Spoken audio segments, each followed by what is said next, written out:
اگر Australian team خود گڑی شاہ والوں کو کوئی آؤ نظر پھر جا کے کھیلنا چاہیے, بالکل کھیلنا چاہیے. تو محمد علی مرزا نہیں, میں نے صاحب تو جو نہیں کہہ رہے ہیں کہا. کہ آسٹریلیا ہے آپ وہ, اپنی انفارمیشن اور مفتی طارق مسعود جو گڑی شاہ ہوئے میں ہیں, نے تو کبھی کہا ہی نہیں. آپ نے بیٹھ کے ان کو چیلنج کیا, وہ آ گئے نا, اور آپ نے کہا کہاں کہا نکالے, یہی تو جھوٹ ہے. ہم نے تو کوئی نہیں کہا. آپ نے کبھی مفتی طارق مسعود کو چیلنج نہیں کیا؟ میرے بھائی میں نے کیوں چیلنج کرنا؟ آپ نے نہیں کہا وہ مناظرہ کرو. او میرے بھائی میں کسی کو بھی چیلنج نہیں کرتا. آپ کو حیران کن بات بتاؤں, یہ جتنے چیلنجز ہیں یہ ان کے کیے ہوئے ہیں, اس کو میں ریورٹل کرتا ہوں. چیلنج یہ کرتے ہیں. آپ مفتی حنیف قریشی صاحب آئے, ان سے بھی پوچھ لیں, ان کی ویڈیو ریکارڈ ہے کہ میں اپنی مرضی سے گیا تھا, مجھے انجینئر صاحب نے نہیں بلایا, نہ انہوں نے مجھے کوئی چیلنج دیا. السلام علیکم ورحمۃ اللہ وبرکاتہ. اعوذ باللہ من الشیطان الرجیم, بسم اللہ الرحمن الرحیم. وَقُلْ جَاءَ الْحَقُّ وَزَهَقَ الْبَاطِلُ إِنَّ الْبَاطِلَ كَانَ زَهُوقًا. جی ناظرین, آج ہم جس حوالے سے گفتگو کرنے جا رہے ہیں وہ ہے انجینئر محمد علی مرزا صاحب. جیسا کہ ناظرین آپ کو پتہ ہے کہ وہ حراست میں ہے, لیکن ناظرین ایک بات میں آپ کو کہتا چلوں, انجینئر محمد علی مرزا جنہوں نے عوام الناس کو توحید کے راستے پر لگایا, ورنہ آپ اس معاشرے کے اندر دیکھتے ہی ہیں ایسا بھی ایک مکتوب فکر ہے جنہوں نے ہمیشہ قوم کو, عوام الناس کو گمراہی کے راستے پر لگا کے رکھا. سمجھ تو آپ گئے ہیں. جیسا کہ آپ کو ناظرین پتہ ہے کہ جو دوسرا مکتوب فکر ہے ان کے ہاں تو قبروں کی پوجا, مزاروں, درباروں کی عرس میلے, وہ سب کچھ استغفر اللہ معاذ اللہ وہ عبادت سمجھتے ہیں. اور حیرانگی والی بات یہ ہے, جب ہم ان کے سامنے رب العالمین کا قرآن رکھتے ہیں تو آگے سے کہتے ہیں یہ تو بتوں کے بارے میں تھی آیتیں جو آپ ہمارے اولیاء, ہمارے درباروں, مزاروں کے اوپر فٹ کر رہے. نہیں, بات سیدھی سی ہے, اللہ کے ولیوں کو کوئی بھی انکار نہیں کرتا ہوتا ہے, اللہ کے ولی کو ولی مانتے ہیں. لیکن اگر قرآن پاک کی آیتوں کے بارے میں اگر یہ بات کہیں تو آپ سورۃ اعراف پڑھ لیں. اس کے سورۃ اعراف کے اندر غالباً 194 آیت نمبر, اس کے اندر اللہ رب العالمین یہ بات فرما رہے ہیں کہ اللہ کو چھوڑ کر جن لوگوں کی پوجا تم کر رہے ہو وہ آپ کی طرح بندے ہی ہیں, سورہ اعراف کے اندر. لیکن حیرانگی یہ ہوتی ہے ان کی سمجھ نہیں آتی. لیکن ناظرین آج جو ہم آپ کو ویڈیو دکھانے جا رہے ہیں وہ ہے بڑی اہم ویڈیو. آپ کو پتہ ہے کہ ایک اینکر ہے ریحان طارق صاحب, وہ کافی لوگوں سے انٹرویو لے رہے ہیں, جیسا کہ وہ ایک لڑکی جنہوں نے نعت پڑھی تھی, پتہ تو آپ کو سارا ہی ہے. لیکن یہ جو انٹرویو ہے نا ریحان طارق سے لیا گیا, یہ میں کہوں گا انجینئر محمد علی مرزا کے ساتھ انہوں نے ووڈ کاسٹ کیا ہو تو کمال کا نہ ہو, یہ ہو نہیں سکتا. ہر چیز کا ان کو جواب ملا ہے. تو آئیے ناظرین میں آپ کو اس ویڈیو کی طرف لے کر چلتا ہوں اور سن کے فیصلہ کریے گا کہ یہ کیسی آپ کو آپ کے علم میں اضافہ ہوا ہے اور کیسی لگی ہے یہ ویڈیو. تو آئیے ناظرین مل کے ہم ویڈیو کی طرف بڑھتے ہیں. اس میں ہی پڑھوں. آپ کی لیگیسی کیا ہے؟ قرآن و سنت یہ لکھا ہوا, ٹھیک ہے. آپ کا سورس کیا ہے؟ سورس رسول اللہ کی ذات. وہ نالج کیسے ٹرانسفر ہوا ہم تک؟ وہ صحابہ کرام رضوان اللہ اجمعین, تابعین, تبع تابعین, یہ ٹاپک پھر سائیڈ پہ رہ جائے گا. ابھی آپ وہ مناظرے کریں, اس کو کنکلوڈ کریں. دیکھیں نا, دیکھیں آپ نے اس طرح آپ نے سکیٹر نہیں کرنا گفتگو, آپ اس مناظرے والی بات کریں. میں آپ کو بتا رہا ہوں, اس کے بعد آپ جتنے مرضی سوال کریں. جب تک آپ ایک پنڈورا باکس کھولیں گے, اس کے ساتھ اس کی کرالری نکالیں گے تو ہم اس کا جواب دیں گے. اپنے پاس نوٹ رکھیں. آپ نے یہ بات کی نا کہ میں کیوں کلیم کرتا ہوں, آپ کو بڑی اچھے طریقے سے سمجھ آ گئی کہ آسٹریلیا کا میچ گڑی شاہو کی ٹیم کے ساتھ نہیں ہو سکتا. اور آسٹریلیا اگر گڑی شاہو کی ٹیم کو کہے آؤ میرے ساتھ آ کے چیلنج کرو تو پھر کون؟ اگر آسٹریلین ٹیم خود گڑی شاہو والوں کو کوئی آؤ نظر, پھر جا کے کھیلنا چاہیے, بالکل کھیلنا چاہیے. تو محمد علی مرزا صاحب جو کہہ رہے ہیں کہ آسٹریلیا ہے آپ اپنی انفارمیشن, اور مفتی طارق مسعود جو گڑی شاہو میں نے تو کبھی کہا ہی نہیں. آپ نے بیٹھ کے ان کو چیلنج کیا, وہ آ گئے نا, اور آپ نے کہاں کہا نکالے, یہی تو جھوٹ ہے. ہم نے تو کوئی نہیں کہا. آپ نے کبھی مفتی طارق مسعود کو چیلنج نہیں کیا؟ میرے بھائی میں نے کیوں چیلنج کرنا؟ آپ نے نہیں کہا وہ مناظرہ کرو. میرے بھائی میں کسی کو بھی چیلنج نہیں کرتا. آپ کو حیران کن بات بتاؤں, یہ جتنے چیلنجز ہیں یہ ان کے کیے ہوئے ہیں, اس کو میں ریورٹل کرتا ہوں. چیلنج یہ کرتے ہیں. آپ مفتی حنیف قریشی صاحب آئے, ان سے بھی پوچھ لیں, ان کی ویڈیو ریکارڈ ہے کہ میں اپنی مرضی سے گیا تھا, مجھے انجینئر صاحب نے نہیں بلایا, نہ انہوں نے مجھے کوئی چیلنج دیا. ہم ویڈیو میں اپنا مقدمہ رکھتے ہیں اور کہتے ہیں اس کا جواب ویڈیو میں دیں. اس کے مقابلے پر وہ اس طرح کی ایکٹیویٹی پرفارم کرتے ہیں. آپ کے لیے ویڈیو بنانا آسان ہے نا, آپ بات پوری سن لیں, چونکہ آپ نے ایک مقدمہ, آپ کی تو انفارمیشن ہی ناقص نکلی, تو اب مجھے آپ کو بات سمجھانی پڑے گی نا. یہ ناقص انفارمیشن نکلی کہ میں نے بلوایا, ہم نہیں کسی کو بلواتے. انہوں نے کہا کہ تمہارے حق پہ ہونے کی دلیل یہ ہے کہ تم ہمارے ساتھ بیٹھو. تو میں نے کہا میں بیٹھنے کے لیے تیار ہوں. اپنے بڑے سے اپنے حق میں ویڈیو بنوا لو کہ یہ میرا ریپ ہے، تو مجھے کسی گلی محلے کے امام مسجد کے ساتھ بٹھاؤ تو میں بیٹھوں گا، لیکن تمہارا بڑا یہ کہے گا کہ یہ میرا ریپ ہے، اس کی جیت میری جیت، اس کی ہار میری ہار، جو تم سمجھتے ہو، اس کے دلائل میرے دلائل ہیں، تاکہ مجھے اس کے بعد کسی کے ساتھ بیٹھنا نہ پڑے۔ ابھی تک تو نہ بریلویوں میں، نہ دیوبند میں، نہ اہل حدیث میں کسی بڑے نے اپنے کسی چھوٹے کے حق میں کوئی ویڈیو نہیں بنائی، اور بڑے جو ہیں وہ سامنے نہیں آتے۔ علی اور بھائی یہ آپ بھی کے ان کی بارے میں خواہش۔ ایک تاثر ہے، آپ کے بارے میں تاثر یہ کہ کسی بھی عالم کسی مفتی کے ساتھ بیٹھنے سے ہچکچاتے ہیں آپ۔ نہیں، میں تو تیار ہوں، آپ لے آئیں، مفتی تقی عثمانی صاحب کو لے آئیں، کرایہ میں دوں گا۔ آپ سمجھتے ہیں کہ آپ کا قد مفتی تقی عثمانی کے قد کے برابر ہے؟ دیکھیں پھر وہی بات ہوگی نا، آپ اس طرح کہہ رہے ہیں کہ ورلڈ کپ میں ٹیمیں مد مقابل ہوئی، اور آپ کہہ رہے ہیں کہ زمبابوے کا میں آسٹریلیا سے میچ نہیں ہونے دوں گا کیونکہ زمبابوے کی ٹیم اس لیول کی نہیں ہے، لیکن آپ کو بتایا جائے گا کہ بھائی تھوڑی پڑھی لکھی دنیا میں آئے، زمبابوے بھی ایک ملک ہے، اور ایک ملک جب دوسرے ملک سے میچ کھیلتا ہے اس میں یہ نہیں دیکھا جاتا کمزور ٹیم کون سی ہے، لیول یہ ہے۔ اسی طریقے سے اگر پاکستان کا پرائم منسٹر جا کے یو کے پرائم منسٹر کو ملتا ہے تو یو کے کا پرائم منسٹر اس کو نہیں کہے گا کہ ہم گریٹ بریٹن سے تعلق رکھتے ہیں اور آپ تو ہمارے غلام رہے اور آج تک ہو۔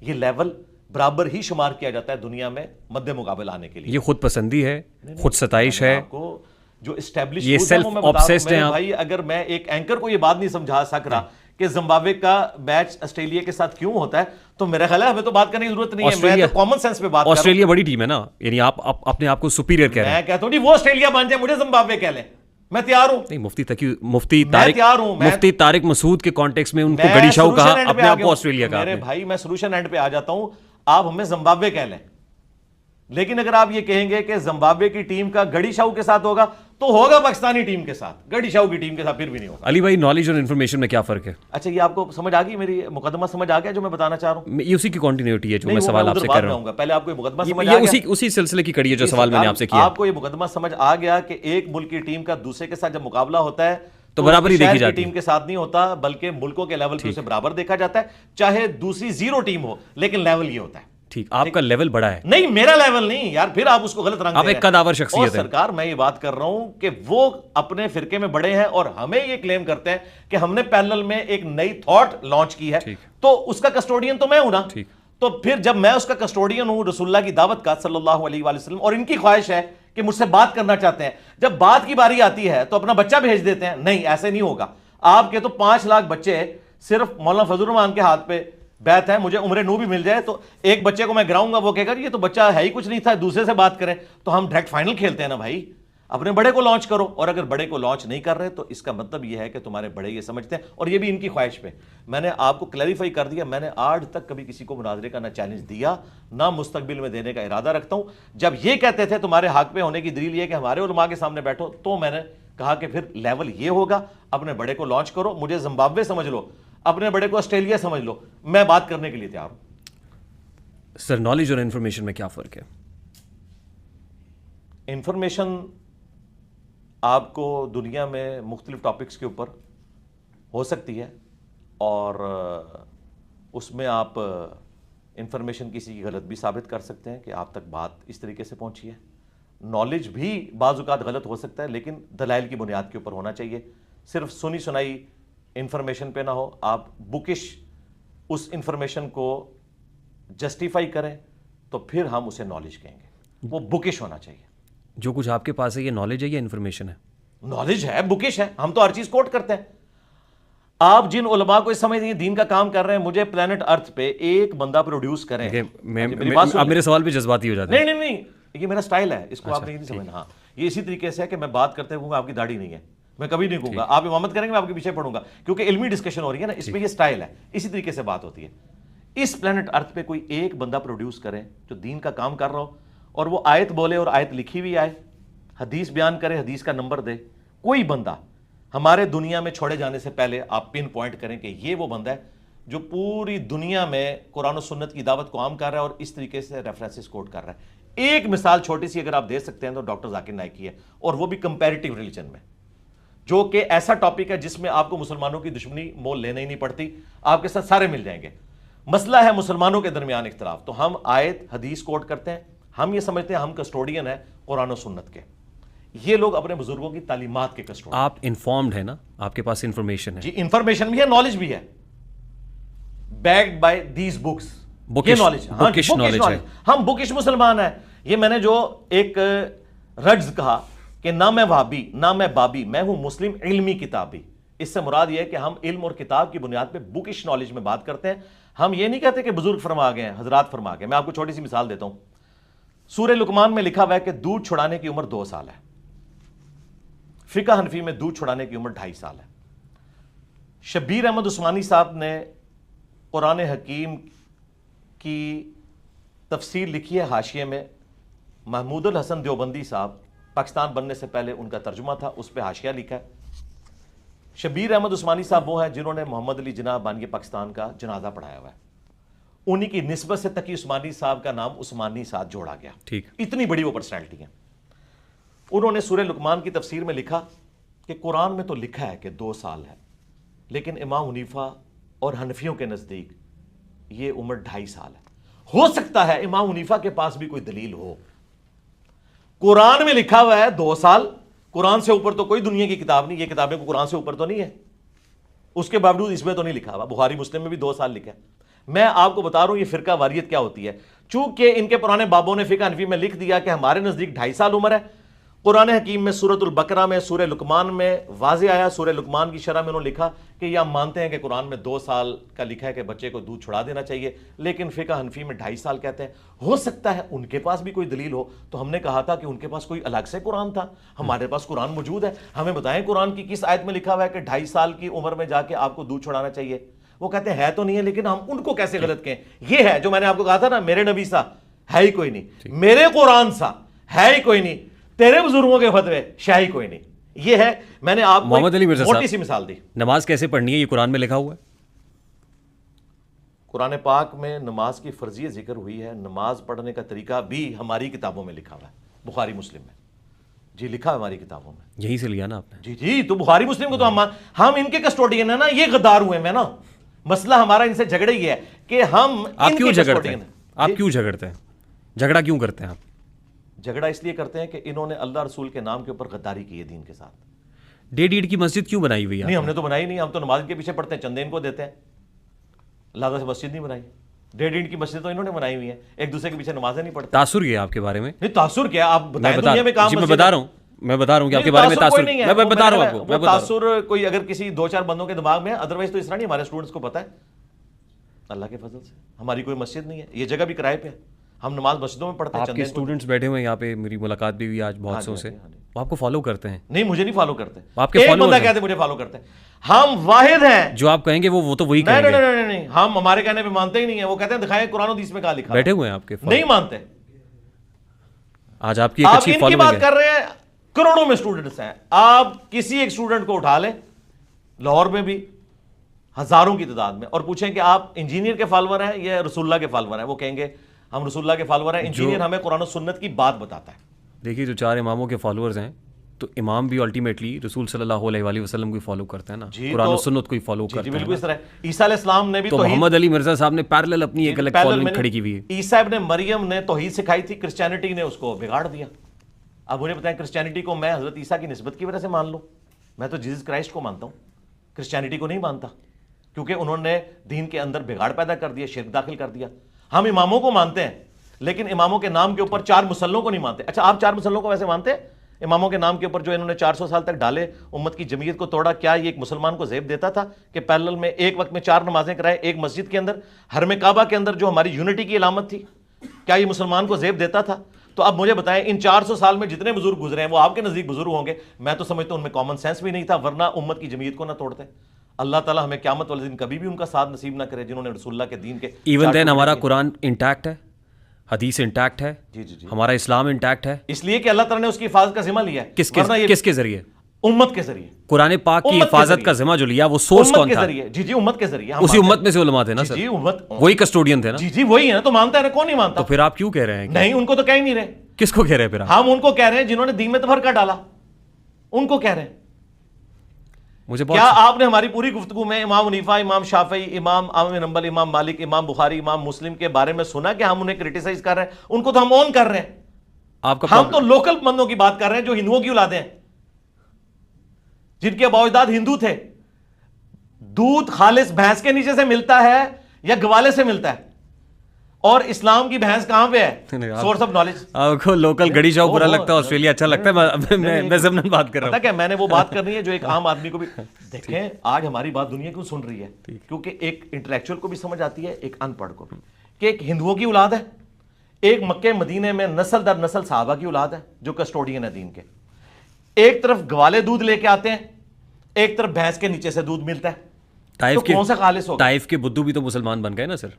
جی جی جی. کیونکہ میرے آقا نامدار صلی اللہ علیہ وسلم یہ جانتے تھے کہ یہ دو پہاڑوں کو نہیں ملانا ہے، ہو سکتا ہے کہ آنے والی نسل جو ہے وہ اچھی ہو، بہتر. جی ہوگی. ہوا نا سر؟ ہاں جی اچھی ہو نا. ہو گئے نا سر؟ جی جی ہوگی نا. تو دیکھیں اللہ کا شکر ہے کہ آنے والی نسل نے 400 سال کی نسل کی بدعت کو ختم کیا اور 4 مسلح اٹھا دیے. وہ 400 سال کی نسل اچھی نہیں تھی جنہوں نے امت کو توڑا اماموں کے نام کے اوپر. جس طرح کرسچینٹی نے کرسچن جو اپنے اسکول آف تھاٹ رکھا ریلیجن میں، کرسچینٹی نے جیزس کرائسٹ کی تعلیمات کو توڑا. آپ اس ایشو کو جتنا بڑا کر کے بتاتے ہیں نا، میں تو یہ کہہ رہا ہوں کہ 7200 فرقے بن جائیں گے سر. نہیں فرقے، ہم تو فرقے ختم کر دیے. آپ کبھی جو ہے وہ اہل تشیع کا مقدمہ لڑ رہے ہوتے ہیں جی، کبھی اہل تشیع کا مقدمہ لڑ رہے ہوتے ہیں جی جی جی، کبھی آپ دیوبند مکتبہ فکر کا مقدمہ لڑ رہے ہوتے ہیں، کبھی نہیں لڑانے کے لیے نہیں، لڑ تو پہلے سے رہے ہیں. آپ کے ایک کلپ کو اٹھا کے اہل تشیع جب پروموٹ کرتے ہیں تو دیوبند اور اہل حدیث جو ہے وہ سیخ پا ہو جاتا ہے. پھر آپ کبھی جو تاثر یہ ملتا ہے کہ آپ اپنے ویوز کے لیے کرتے ہیں، کبھی ایک کمیونٹی کے ساتھ کھڑے ہو جاتے ہیں، کبھی دوسری کمیونٹی کو ہٹ کرتے ہیں، کبھی تیسری کو ہٹ کرتے ہیں. اگر اس طرح کوئی ویوز آتے ہیں تو ایک انجینئر محمد علی مرزا یہ بھی لانچ کر دینا میرے مقابلے پہ. آپ کیا سمجھتے ہیں اس ماڈرن دور میں جو بندہ چرب زبانی سے بول لے اور نالج کوئی نہ ہو تو چاہت فتح علی خان کی طرح ایک ویڈیو وائرل ہوگی، اس کے بعد 0 سے ملٹیپلائی ہو جائے گا. یہ سارے 0 سے ملٹیپلائی کیوں ہو گیا؟ 5 ملین سبسکرائبر ہیں اور ویورشپ 2-2.5 ہزار سے اوپر نہیں جاتی ہے. ظاہر ہے مواد نہیں ہے ان کے پاس. اگر یہ سمجھتے ہیں کہ میری باتوں میں مواد ہے تو اسی کو یہ ریپروڈیوس کر لیں. ہم ویوز کے لیے نہیں کرتے، ویوز کے لیے کریں تو ہم کہیں کہ یہ کافر ہے. ہم مقدمہ، آپ نے بڑی اچھی بات کی، ہم شیعہ کا مقدمہ اہل سنت کی عدالت میں لڑتے ہیں کہ شیعہ بھی مسلمان ہے، یہاں ان کو غلطی لگی، ہم ان کی اصلاح کریں گے.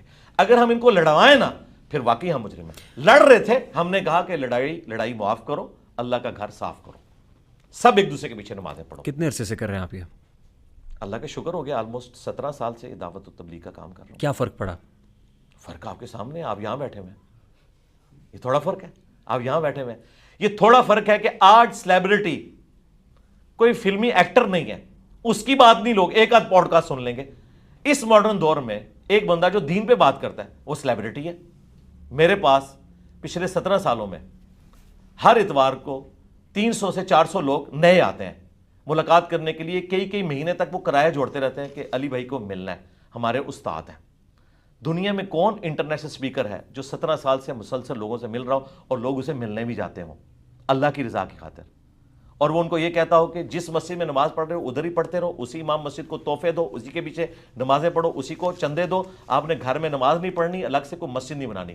دیکھیں اگر آپ کسی چیز کو فرقہ ڈکلیئر کریں گے نا تو اس کی کچھ نشانیاں ہوتی ہیں نا. اگر آپ کسی کو گاڑی کہیں گے تو بتائیں گے 4 ٹائر ہے، ایک انجن ہے، ایک سٹیئرنگ ہے. فرقے کی کچھ نشانیاں ہوتی ہیں. فرقے کی سب سے بڑی نشانی ہوتی ہے ایک مسجد ہوتی ہے، کم از کم، ویسے تو لاکھوں میں مسجدیں ان کی. اور ایک بڑا ہوتا ہے جو کہتا ہے کہ یہ سارے کافر ہیں، میں مسلمان ہوں. ہم تو کہتے ہیں سارے مسلمان ہیں. اچھا، چندہ بوک ہوتی ہے، مدرسہ ہوتا ہے، ہم تو ساروں کے پیچھے نمازیں پڑھتے ہیں. آپ نے خود دیکھ لیا، میں نے ہاتھ باندھ کے ایک نماز پڑھی، ایک ہاتھ چھوڑ کے. مجھے بتائیں فرقہ یہ حرکت کرنے دے گا؟ آپ ذرا کبھی اہل حدیث کی مسجد میں امامت کروا کے بتائیں ہاتھ کھول کے، آپ ان کے پیچھے بھی پڑھیں. مسجد آپ نے بھی بنائی ہوئی ہے، مسجد نہیں ہے، امامت آپ بھی کرتے ہیں. نہیں ہے، مسجد نہیں ہے، تنقید آپ سبھی پہ کرتے ہیں. مسجد نہیں ہے. آپ کو کس نے کہا یہ کرائے پہ جگہ ہے؟ بھائی یہ اسٹوڈیو ریکارڈنگ کی جگہ ہے. جس طرح آپ اپنے اسٹوڈیو میں کبھی رات کو لیٹ ہو گئے تو مصلی ڈال کے نماز پڑھ لی، تو ہم اتوار والے دن اس کو کھولتے ہیں. آپ کی پوڈ کاسٹ کی وجہ سے آج مغرب کے بعد بھی کھلی ہوئی ہے، یہ بند ہو جائے گی، اگلی اتوار کو کھلے گی. یہ مسجد نہیں، نہ ادھر کوئی نماز ہوتی ہے. سارا ہفتہ بند رہتا ہے؟ جی بند رہتا ہے، بالکل. اس کی صفائی کرتے ہیں ہفتے کو آ کے شام کو. ہمارے اکیڈمی کے لوگ اتوار کو صبح کھلتی ہے، نماز کے لیے نہیں، لوگوں کے لیے. ان کو ناشتہ کروایا جاتا ہے. 10 بجے کے قریب میرا پروگرام شروع ہوتا ہے، 1:30 بجے دعا ہو جاتی ہے، سب لوگ گھروں کو چلے جاتے ہیں. اور اس عمارت کا رینٹ دیتے ہیں ہم؟ جی رینٹ دیتے ہیں، مہینے کا رینٹ جاتا ہے؟ جی مہینے کا رینٹ دیتے ہیں. ظاہر ہے کوئی 60-70 ہزار 80 ہزار رینٹ، چلیں جتنا بھی ہے، ساتھ یوٹیلیٹی کے بلز ہوئیں گے. جی دیتے ہیں الحمدللہ. صحیح. وہ سب پیسے کہاں سے آتے ہیں؟ اللہ دیتا ہے جی، کسی سے نہیں مانگتے. اللہ دیتا ہے تو خرچ کرتے ہیں.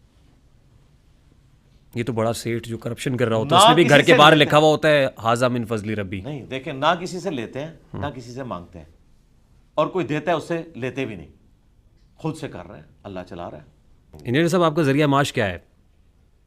میں نے بتایا نا, مسلح اٹھاتا ہوں اور اس میں سے سونا نکال لیتا ہوں. نہیں یہ ایسا ایسے نہیں نہ ہو آپ کوئی سکتا. جادوگر ہیں کیا؟ نہیں ویسے ہو سکتا ہے, ایسے آپ انجینئر ہیں, میں بھی انجینئر ہوں. ویسے ہو سکتا ہے ایسے. میں نے ہوتے ہوئے دیکھا نہیں, نہیں ہو اس لیے میں سکتا ہے کیسے نا. مان لوں؟ ہو سکتا ہے. آپ کہہ رہے ہیں تو میں مان لیتا ہوں. نہیں میرے کہنے پہ نہیں, آلریڈی اتنی دنیا کہہ رہی ہے, آپ مانیں. نہیں میں تو آپ کے بارے میں جاننا چاہ رہا ہوں, میں کسی کو کرٹیسائز کر ہی نہیں میں رہا. وہ جو جیسے خوش ہے اس کو میں خوش رہنے دینا چاہتا ہوں. کرٹیسائز کروانا بھی نہیں چاہ رہا. میں آپ سے ان پرنسپل ایک چھوٹی سی ریکویسٹ کر رہا ہوں کہ کیا یہ پاسبل ہے دنیا میں ایسا ہو جائے؟ دیکھیے معجزے ہوتے ہیں, میں بلیو کرتا ہوں کہ معجزے ہوتے ہیں. دیکھیے حضرت موسیٰ علیہ السلام کا عصا یہ معجزہ تھا یا نہیں تھا؟ پیغمبر تھے نا, میں غیر پیغمبروں کی بات کر رہا ہوں. نہیں میں ان کے تو بارے اگر میں آپ کیا سمجھتے ہیں کامنٹ کروں؟ کرامت ہوتی ہے تو یہ بھی کرامت. میں ان کی کرامتوں پہ کیا کامنٹ کروں؟ نہیں آپ تو جائز سمجھتے ہیں تو ٹھیک ہے, میری بھی سمجھ لیں. میری بھی. مجھے تو حضرت موسیٰ علیہ السلام کا واقعہ پتا ہے نا کہ انہوں نے ایسا مارا, اور وہ حضرت عیسیٰ علیہ السلام جو ہے وہ مردوں کو زندہ کر دیا کرتے تھے. نہیں یہ معجزے کے ہوتے بارے تھے. میں بھی کہتے ہیں کہ وہ مسلح سے سونے کی ڈلیاں نکال لیتے. میں نے آپ کو کہا, نہیں میں نے ایسا کہا آپ کو. میں آپ کو بتا رہا ہوں یہ کلیم کرتے ہیں. سر میں تو آپ کو نہیں کہہ رہا نا, اس کا میں مطلب تو آپ کے بارے میں جاننا چاہتا ہوں. کلیم غلط ہے, یہ غلط ہوگا. نہیں غلط ہے یا نہیں؟ آپ غلط سمجھتے ہیں نا. نہیں غلط ہے یا نہیں؟ غلط ہوگا, ظاہر ہے غلط ہوگا. لاجیکلی ایسا لگتا نہیں ہے, ظاہر لگتا نہیں ہے, جھوٹ ہی بولتے ہیں نا. آپ میرے منہ سے کیوں کہلوانا چاہتے ہیں؟ میں اس لیے کہہ رہا ہوں کہ تاکہ ہم سائنس کے اسٹوڈنٹ ہیں یہ کلیئر کر لیں کہ ڈیوڈ کاپر فیلڈ جو ہے وہ الوژن کر رہا ہے, یہ پریکٹیکلی پاسبل نہیں کوئی دیواریں چین سے گزر جائے, یہ پریکٹیکلی پاسبل نہیں کوئی پانی کے اوپر چل سکے, یہ ایسا ہو نہیں سکتا. اچھا میں اب اس ساری ڈسکشن کے اندر ایک شعر, ظاہر ہے آپ مجھے لگتا ہے کہ خاصے اس حوالے سے جو شعری اعتبار سے شغف بھی رکھتے ہیں اور اسٹرانگ بھی ہیں, کہ جتنے غریب گھر ہیں اجالوں سے دور دور, اتنی ہی روشنی میں ستاروں سے چھین لوں, اور جتنے غریب تن ہیں جھاڑوں سے بے نیاز, اتنی ہی چادریں میں مزاروں سے چھین لوں. تو اپنی جگہ پہ آپ جو کہہ رہے ہیں وہ بالکل درست ہے, جائز ہے. میں صرف آپ سے سادہ سی بات جاننا چاہ رہا ہوں کہ آپ کا ذریعہ معاش کیا ہے. میں نے آپ کو بتا دیا نا, میں مسلح اٹھاتا ہوں. حضور میں بھی انجینئر ہوں, آپ بھی انجینئر ہیں. میں آپ سے انسپریشن لینا چاہتا ہوں کہ آپ کے پاس ایسی کون سی گدڑ سنگھی ہے. وہ پھر آپ ہمارے ساتھ رہیں تو ہم آپ کو مسلح کے نیچے سے سونا دریافت کر کے بتائیں گے. یعنی اب جب تک آپ کے ہاتھ پہ بیعت نہیں کریں گے تب تک معاملات آگے نہیں بڑھیں گے. پھر میں تو نبی صلی اللہ علیہ وسلم کی تعلیمات پہنچاتا ہوں. سوال کا جواب نہیں دینا چاہ رہے. نہیں میں نے جواب اس کا ویڈیو پر ریکارڈ کروایا ہے, میں دے بھی دوں گا, لیکن میں مزہ لے رہا ہوں اس بات کا مزہ لے رہا ہوں کہ یہ سارے بڑے بڑے بزرگ جن کے بارے میں ہم نے آنکھیں بند کر کے مان لیا کہ یہ سب کچھ کرتے تھے, تو بھائی آج بھی بزرگ موجود ہیں, پھر وہ کر لیتے ہیں. آپ بزرگ ہیں, یعنی آپ ایسے ہی کوئی پیر ہیں, فقیر ہیں. اگر ان کو رائٹ ہے بزرگی کلیم کرنے کا تو ہمیں رائٹ نہیں ہے, کوئی ان کے پاس کاپی رائٹس ہے اس کے. آپ جھوٹ بول رہے ہیں یا سچ بول رہے ہیں؟ سپر سچ بول رہا ہوں. آپ سچ بول رہے ہیں؟ ہاں الحمدللہ, ہم نبی علیہ السلام کی دعوت کو آگے لے کے چل رہے ہیں. آپ دیکھیں, میں تھوڑا سا ایڈ کرتا ہوں پھر آپ کو اس جواب کی طرف آتا ہوں. 1400 سال تک یہ لوگ حج عمرے کے لیے دنیا کے سارے بزرگ مکہ مدینہ جاتے رہے, لیکن آئل زمین کے نیچے ارامکو کمپنی نے 1944 میں نکالا. اور آپ کو اور مجھے یہ پتہ ہے, آپ تو کیمیکل انجینئر ہیں, ذرا اس کیمرے میں بتائیں یہ آئل کتنے عرصے سے زمین کے نیچے ہے؟ لاکھوں سال سے. ایسے ہی ہے, آپ کا بلیو ہے نا؟ ظاہر ہے, جب سے فاسلز ہیں نیچے سب. تو یہ بزرگ جب جاتے تھے جو کہتے ہیں ہم نیچے دیکھتے ہیں, ساتوں زمینوں میں دیکھ لیتے ہیں, اوپر عرش تک دیکھ لیتے ہیں, ہماری یہ بزرگی ہے. تو حضرت ارامکو کمپنی کو کیوں تیل نظر آیا 1944 میں؟ پہلے بزرگ کدھر غائب تھے؟ اس کا مطلب یہ فراڈی ہیں, جھوٹ بولتے ہیں. ایسا دنیا میں نہیں ہوتا, دنیا بقدر ایفرٹ ہے, ایسے نہیں ہو سکتا. اب آ جائیں, آپ نے کہا source of income. Source of income میری پینشن آتی ہے آفس سے, وہ بھی سورس آف انکم ہے. میرا ایک مکان کرائے پہ ہے اسلام آباد میں, وہ بھی سورس آف انکم ہے. پلس ہم نے اپنے یوٹیوب چینل کو 2018 میں امیجز کے اوپر مونیٹائز کیا تھا, ویڈیو ایڈز کے اوپر نہیں, کیونکہ اس میں ہماری ریزرویشن ہے, اس پہ آپ کو اس طرح کا کنٹرول نہیں. وہ صابن کے اشتہار میں بھی عورت دکھا دیں گے, شیونگ بلیڈ میں بھی عورت لا کے دکھا دیں گے. ہم نے اس کو امیجز پہ مونیٹائز کیا تھا, اس کے ذریعے ہمارا یہ سارا اکیڈمی کا نظام چل رہا ہے الحمدللہ. وہ گولڈن بٹن آپ کے پاس ہے؟ جی یہ تو بہت پرانا ہو چکا, اب تو ڈائمنڈ بھی آ گیا؟ نہیں 3 ملین ہوئے ہیں. اس بٹن سے فرق نہیں پڑتا, ویورشپ سے فرق پڑتا ہے. آپ کو پتا کتنے پیسے کما لیتے؟ نہیں یہ تو پھر ہم نہیں بتائیں گے. ہمارے سارے اکیڈمی کے اخراجات جتنے یہاں ہم لوگوں پہ خرچہ کرتے ہیں وہ سب کا سب اس میں سے پورا ہوتا ہے الحمدللہ. لاکھوں میں ہے. کتنے لاکھوں میں اس کو آپ رہنے دیں, بل وہ ہزاروں میں نہیں لاکھوں میں ہے. ظاہر ہے اس پہ ٹیکس تو آپ دیتے ہی ہوں گے, وہ ٹیکس کٹ کے آتا ہے. ٹیکس تو آٹومیٹیکلی کٹتا ہے, وہ بھی ہے. اور بلکہ گوگل جو ڈیمانڈ کرتا ہے کہ آپ نے پاکستان کے جو ٹیکس پیئر کی حیثیت سے ایک سرٹیفکیٹ بنوانا ہے، وہ بھی ہم بنوا کے گوگل والوں کو جمع کرواتے ہیں، وہ آپ کو پتا ہوگا. ٹھیک، اللہ کا شکر ہے. اور میں ٹیکس ریٹرنز 2002 سے بھر رہا ہوں، جب میں نے جوائننگ دی تھی اپنی پہلی جاب پہ، اور وہی آخری ثابت ہوئی. آج 23 سال ہو چکے ہیں، میرے تمام ایسٹس ڈکلیئر ہیں. ویسے FBR کے پاس یوٹیوب والا کام انجینئرنگ سے بہتر نہیں؟ یوٹیوب والا کام ہی نہیں ہے، میں تو دین کا کام کر رہا ہوں جی. اگر یہ یوٹیوب والا کام ہوتا تو ہم نے اپنی ویڈیوز کی ریکارڈنگ شروع کی تھی 2008 میں، مونیٹائز کیا 2018 میں. پتہ ہی نہیں ہوگا نا. نہیں پتا تھا، لیکن یہ نہیں پتا تھا کہ امیجز والا آپشن موجود ہے. مونیٹائزیشن کا تو پتا تھا. اللہ سے ڈرتے تھے کہ ہم دین کے نام کے اوپر کوئی ایسا کام نہ کریں کہ ہماری انکم جو ہے وہ ڈاؤٹ فل ہو جائے. 2018 جنوری میں نے یوٹیوب کے جو ایکسپرٹس تھے ان کو بلوایا. اور وہ کیوں بلوایا؟ وہ بھی ایک حادثہ تھا. حادثہ یہ ہوا کہ یوٹیوب نے ہماری ویڈیوز کو پروموٹ کرنا بند کر دیا کیونکہ مونیٹائز نہیں تھا. مونیٹائز کریں گے تو وہ پروموٹ بھی کرے گا. پھر ہماری مجبوری تھی، تو ہم نے انکم کے لیے نہیں بلکہ اسے پروموٹ کروانے کے لیے کہ لوگوں تک بات پہنچے، تو سبسسٹنس لیول پہ آخری درجے میں کیا. لیکن اللہ کا شکر ہے، اللہ نے ایسی برکت دی کہ ہماری چونکہ ویورشپ بہت زیادہ ہے، ڈیلی کی ہمارے صرف آفیشیل چینل کے اوپر 1.5 سے 2 لاکھ کی ویورشپ ہے. اور اس میں یہ نہیں کہ آج جو میرے کلپ تو ہم ہفتے میں 1 یا بعض کا 2 اپلوڈ کرتے ہیں، چونکہ ہماری ویڈیوز رننگ میں رہتی ہیں. اور اللہ تعالیٰ برکت ڈالتا ہے اس اعتبار سے کہ اس کا واچ ٹائم زیادہ ہوتا ہے، تو ہمارے الحمدللہ امیجز پہ بھی اتنا کچھ ہمیں مل جاتا ہے کہ ہم اپنی اکیڈمی کا چھوڑیں جی 30-40 لاکھ کی در سے، خدا کے لیے اللہ سے ڈر جائیں. اتنے بھی نہیں ہے، یہ تو بہت زیادہ ہی آپ نے بتا دیے. وہ پرانی ویڈیوز بھی اور واچ ٹائم بھی اور جتنے آپ نے ویوز نہیں 30-40 لاکھ نہیں، 30-40 لاکھ نہیں ہے، 30-40 لاکھ نہیں ہے، بل اکیڈمی کا خرچہ پورا ہو رہا ہے الحمدللہ. انجینئرز کو کہیں گے کہ یوٹیوب چینلز بنا لیں. نہیں، ہر بندے کی کمپیٹنسی نہیں ہے. 70 سال میں ہم ایک ڈاکٹر اسرار پروڈیوس کر سکے ہیں. کنگ ایڈورڈ نے کئی ڈاکٹر نکالے ہیں، ڈاکٹر اسرار تو ایک ہی نکلا ہے. تو اس طرح تو نہیں کہ کوئی بھی انجینئر بن جائے تو انجینئر محمد علی مرزا بن جائے گا، ایسا تو نہیں ہوگا. کوشش کر کے دیکھ لیں. علماء نہیں بن سکے انجینئر محمد علی مرزا، تو یہ اللہ تعالیٰ کی مرضی ہے، کسی کے کام کو قبولیت دے. ہمارے استاد ڈاکٹر اسرار صاحب کہتے تھے کہ مجھ سے زیادہ علم ہے لوگوں کے پاس، اور لوگ اچھے طریقے سے درس قرآن کر سکتے ہیں، لیکن اللہ تعالیٰ نے مجھے مقبولیت دے دی ہے، میری آواز میں تاثیر رکھ دی ہے، لوگ میری بات سنتے ہیں. حالانکہ میں کوئی مفتی نہیں ہوں، مولانا نہیں ہوں. اور دیکھیں احمد دیدات صاحب، ہزاروں کرسچن نے ان کے ہاتھوں پہ اسلام قبول کیا. وہ ایک کباڑیے کی دکان پہ جاب کرتے تھے، کوئی ان کے پاس مفتی کی ڈگری نہیں تھی. اللہ نے انہیں چن لیا. یہ اللہ کے کام ہے، اپنے بندوں کو چن لیتا ہے.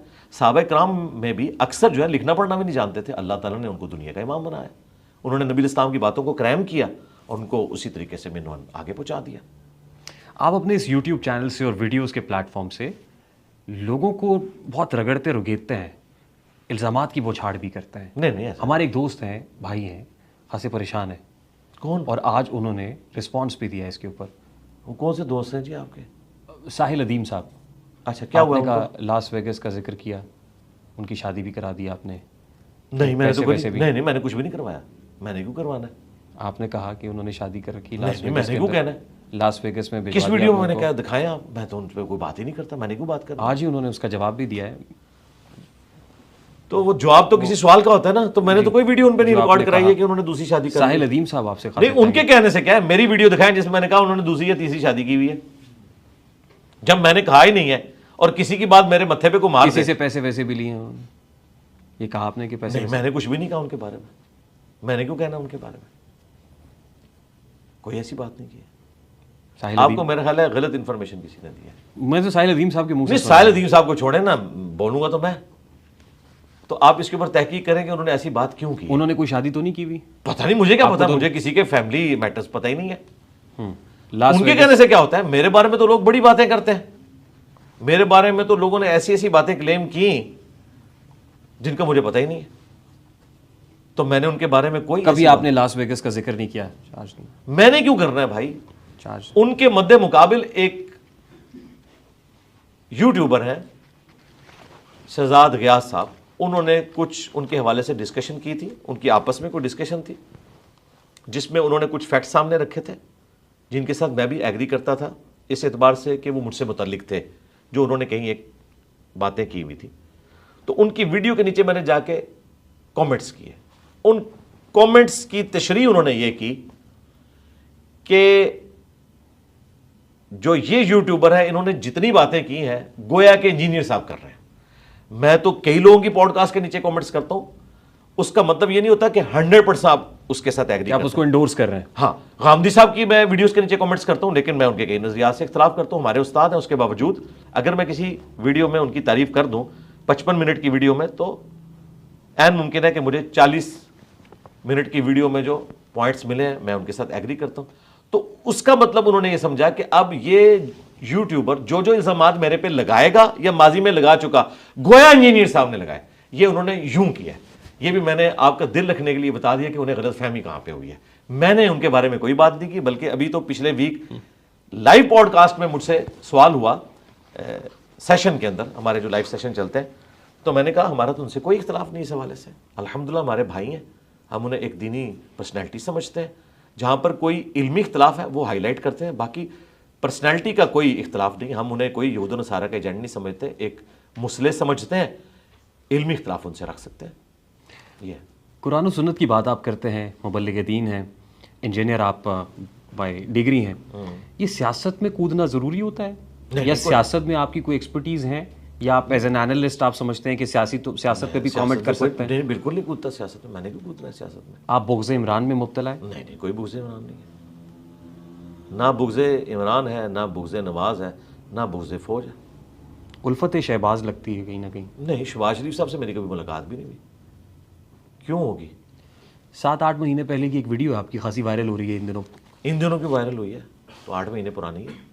یہ بھی 8 مہینے پرانی ہے. یہ چھان پٹک کی آپ کی ٹیم, چھان پٹک کی تو ضرورت نہیں ہے. اس وقت پتہ چلا کہ 8 مہینے ہاں جی پہلے کی ویڈیو پھر وائرل ہو رہی ہے. کون کر رہا ہے؟ ہم نے تو نہیں وائرل کی, ہم نے تو کوئی نہیں اپلوڈ. لیکن وہ تاثرات تو ظاہر آپ ہی ہیں. کس نے جس پہ آپ ڈیجیٹل دہشت گردی کی بات کس نے وائرل کی ہے؟ میں نے تو کوئی ایسی ویڈیو وائرل نہیں کی ہے. میرے ویڈیو تو آپ ہی کی ہے نا. کون سی ویڈیو کس نے وائرل کی؟ ویڈیو تو آپ ہی کی ہے. کون سی ویڈیو جس کس پہ نے آپ وائرل ڈیجیٹل دہشت گردی کی بات کر رہے ہیں؟ آپ نے کہا کہ آج کل ایک ویڈیو وائرل جی ہوئی ہے, تو کس نے کی ہے وہ؟ میں نے تو نہیں کیا. ہمارے ویڈیو آپ ہی کی ہے.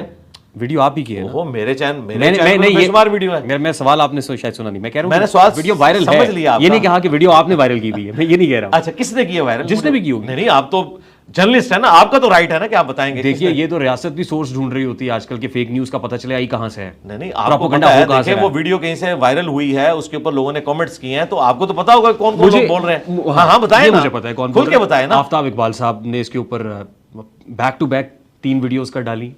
2 کی. ایک تو تازہ ویڈیو آج ہی مجھے ملی ہے, شاید وہ کل ملا کے تیسری ہوگی. ٹوٹل 2 آپ نے 2 دیکھی ہوں گی, آج ایک اور آ گئی ہے. اچھا, وہ شاید دوسری والی کو آج آپ نے دیکھا, وہ اپلوڈ کب ہوئی ہے جو آج آپ مجھے یاد نہیں ہے. اچھا ٹھیک ہے, برل 2 یا 3. یعنی آپ کہہ رہے ہیں کہ آفتاب اقبال صاحب نے اس کو وائرل کیا. عمران نہیں, میں یہ نہیں کہہ رہا ہوں. آج کس نے وائرل کیا؟ آپ نے کہا کون بول رہا ہے اس کے اوپر, کون بول رہا ہے؟ اوہو, میں تو بول رہا ہوں نا 7 مہینے ایک پرانی بات ہے, تو ابھی کوئی آئی ہے تو کسی نے اس کو وائرل کر کے اس سے مقاصد اچیو کی ہے. میں اس پہ کامنٹ نہیں کر سکتا. عمران ریاض صاحب کا بھی آپ کہہ رہے ہیں کہ انہوں نے, عمران ریاض صاحب بھی انہوں نے کیا ہے. اچھا, کیا کہہ رہے ہیں؟ میں یہ نہیں کہہ رہا کہ انہوں نے کیا ہے. میں تو یہ کہہ رہا ہوں کہ وہ آپ نہیں کہہ رہے اور مجھ سے پوچھ رہے. میں یہ نہیں کہہ رہا کہ انہوں نے وائرل کیا ہے. ہاں, وائرل کے بارے میں میں نہیں کہہ سکتا. وائرل انہوں نے کی ہے نا, انہوں نے تو ولاگ کیا ہے اس کے اوپر, آپ کے سامنے, آپ دیکھ لیں کس نے وائرل کیا ہو. یوٹیوب کے اوپر پی ٹی آئی کے چاہنے والوں میں سب سے زیادہ ویورشپ انہی کی ہے نا, انہوں نے پچھلے منڈے کو اپلوڈ کیا. ایسے ہی ہے, ایسے ہی ہے. ہاں, اب آپ سوال کریں. تو آپ یہ کہہ رہے ہیں کہ عمران ریاض صاحب نے ایک ویڈیو وائرل کی جس میں انہوں نے 7 مہینے پرانے کا میرا ایک گفتگو کا کلپ اٹھایا اور اس کے اوپر ڈسکشن کی. تو یہ اب عمران ریاض صاحب کو پوچھنا چاہیے کہ 7 مہینے پہلے بھی اس ویڈیو کے اوپر آپ نے ٹویٹ کی تھی, اور آپ کے علم میں یہ 7 مہینے پرانی ہے, اور اب آپ اس کو وائرل کر کے اس میں سے مقصد یہ اچیو کر رہے ہیں گویا کہ یہ 26 نومبر کے اس ایپیسوڈ کے بعد کی ویڈیو ہے اور اسٹیبلشمنٹ نے مجھے لانچ کیا. تو ہم اس پہ یہ کہیں گے کہ اللہ سے ڈر جائیں.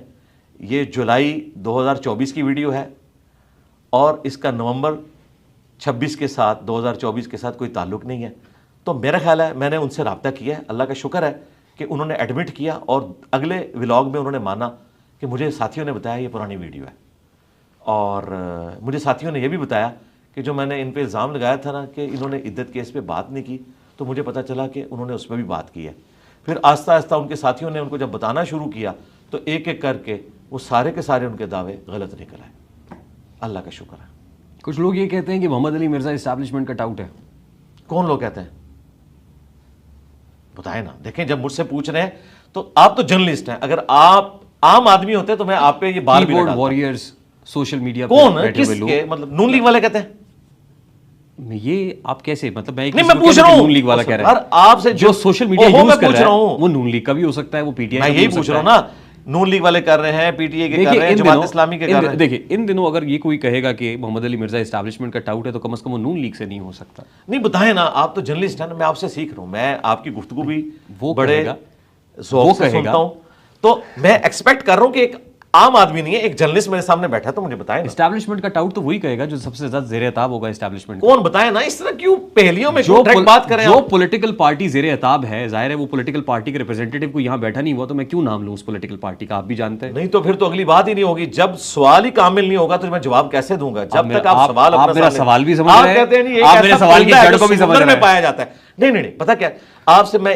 اس لیے ایکسپیکٹ کر رہا ہوں کہ اگر آپ اشارے کنائے میں بات کریں گے پھر میں بھی جواب کھل کے نہیں دوں گا میں بھی اشارے کنائے میں بات کروں گا اس کا اینڈ نہیں نکلے گا آپ کھل کے بات کریں کہ یہ لوگ کر رہے ہیں میں اسٹریٹ فارورڈ کہہ دیتا ہوں اچھا کی بورڈ وارئرز کا جو لفظ ہے جی جی وہ عمران خان کے ٹائیگر سے یا پاکستان تحریک انصاف کے فالوور سے منسوب ہے وہ کیا کہتے ہیں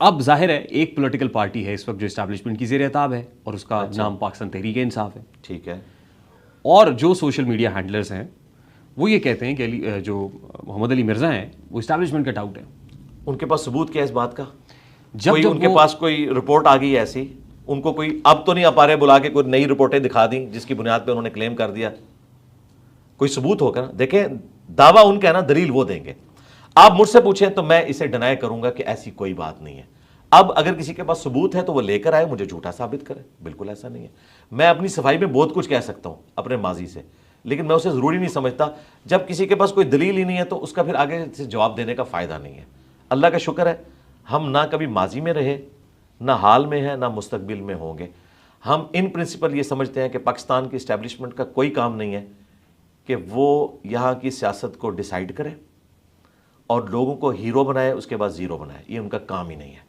ان کو چاہیے وہ اپنا کام کریں پولیٹیشنز کو اپنا کام کرنے دیں باقی جو ماضی کی غلطیاں ہیں وہ کنٹینیوس اسی طریقے سے چل رہی ہیں اگر آج کی اسٹیبلشمنٹ چاہ رہی ہے کہ اس سے جان چھڑائے تو وہ کہتے ہیں کہ میں تو کمبل کو چھوڑنا چاہتا ہوں کمبل مجھے نہیں چھوڑ رہا وہ اس سے جان نہیں چھڑا پا رہے اور اس میں ٹائم لگے گا ہماری خواہش ہے کہ یہ اپنی ماضی کی غلطیوں سے سبق سیکھیں اور مستقبل میں اپنے معاملات کو بہتر کریں کسی وقت آپ عمران خان کی تعریف بھی کیا کرتے تھے یوں لگتا تھا جیسے محمد علی مرزا عمران خان کی محبت میں گرفتار ہے پاکستان کی ہسٹری کے کامیاب ترین وہ کرکٹر ہیں اور 92 میں انہوں نے ورلڈ کپ ہمیں جتایا میں آج بھی ان کی تعریف اس کے بعد آپ کا سافٹ ویئر تو نہیں اپڈیٹ ہو گیا 92 کے بعد نہیں 2018 کے بعد نہیں 2018 سے پہلے میرے جو موقف ہے وہی 2018 کے بعد ہے میں ان کی آج بھی تعریف کرتا ہوں جو اچھی باتیں ہیں ان کی اسلاموفوبیا پہ جو لیکن ان کی سیاست سے اختلاف کرتے ہیں آپ سیاست کے انداز سے طرز سیاست سے جی طرز سیاست سے اور یہ اختلاف صرف ان سے نہیں ہے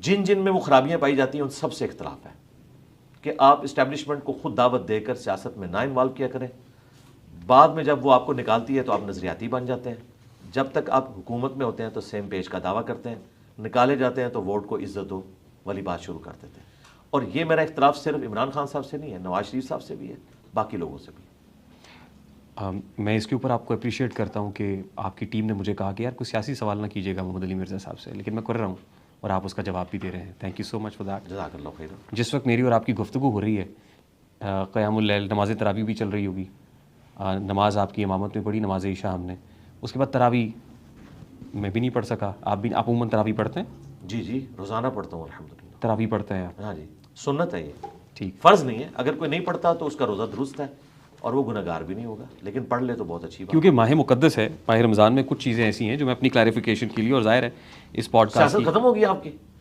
مجھے بڑی خوشی ہے کہ بڑی جلدی ختم ہو گئی مجھے آپ کی ٹیم نے یہ کہا تھا کہ زیادہ سیاسی سوال نہیں کر رہے ہیں تو میرا خیال ہے سیاست کے لیے الگ سے کوئی آپ ایک پروگرام رکھیں ارشاد بھٹی صاحب بھی آئے تھے تو ان کو بھی میں نے کہا تھا کہ آپ ساروں کو اکٹھا کریں اور آ کے بات کر لیں فیکٹس اور فگرز کے ساتھ اور فیکٹس اور فگرز کسی کے پاس بھی نہیں ہوتے ساروں کے پاس ذرائع ہوتے ہیں ذرائع کو آپ ثابت نہیں کر سکتے ہاں میں یہ کہہ سکتا ہوں کہ آپ میرے بارے میں جو کلیم کر رہے ہیں مجھ سے آپ قرآن پہ حلف لے سکتے ہیں ایک مسلمان کی حیثیت سے کہ آپ جو بات کر رہے ہیں میں اس کی تصدیق یا تکذیب کر دوں تو میں یہ حلفیہ کہتا ہوں کہ آج تک نہ تو میں نے اسٹیبلشمنٹ سے کبھی لائن لی نہ میری طبیعت ہے لینے کی اور نہ مستقبل میں کوئی لینے کا ارادہ ہے کیونکہ جو لوگ ان کے لیے کام کرتے ہیں کچھ عرصے بعد وہ انہیں ٹیشو پیپر کی طرح پھینک دیتے ہیں، جن کی باقیات آپ کو آج یہ چیختے ہوئے چند ایک یوٹیوبرز نظر آ رہے ہیں.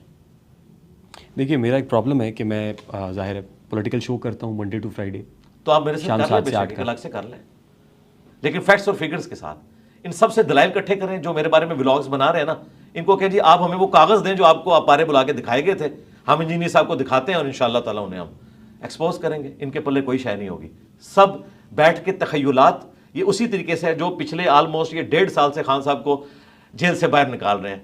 اگلی عید بھی آنے والی ہے، تو یہ اسی قسم کے تخیلات ہیں ان کے. بس میں یہی کہوں گا اللہ تعالیٰ ان کے اوپر رحم کھائے کہ جو یہ اس قسم کے دعوے میرے بارے میں کرتے ہیں. سیاسی گفتگو پہ ایک ڈیڈیکیٹڈ پوڈ کاسٹ ہوگا ہمارا، کر لیں گے انشاءاللہ تعالیٰ، لیکن اس صورت میں جب آپ فیکٹس اور فگرز کے ساتھ آئیں گے.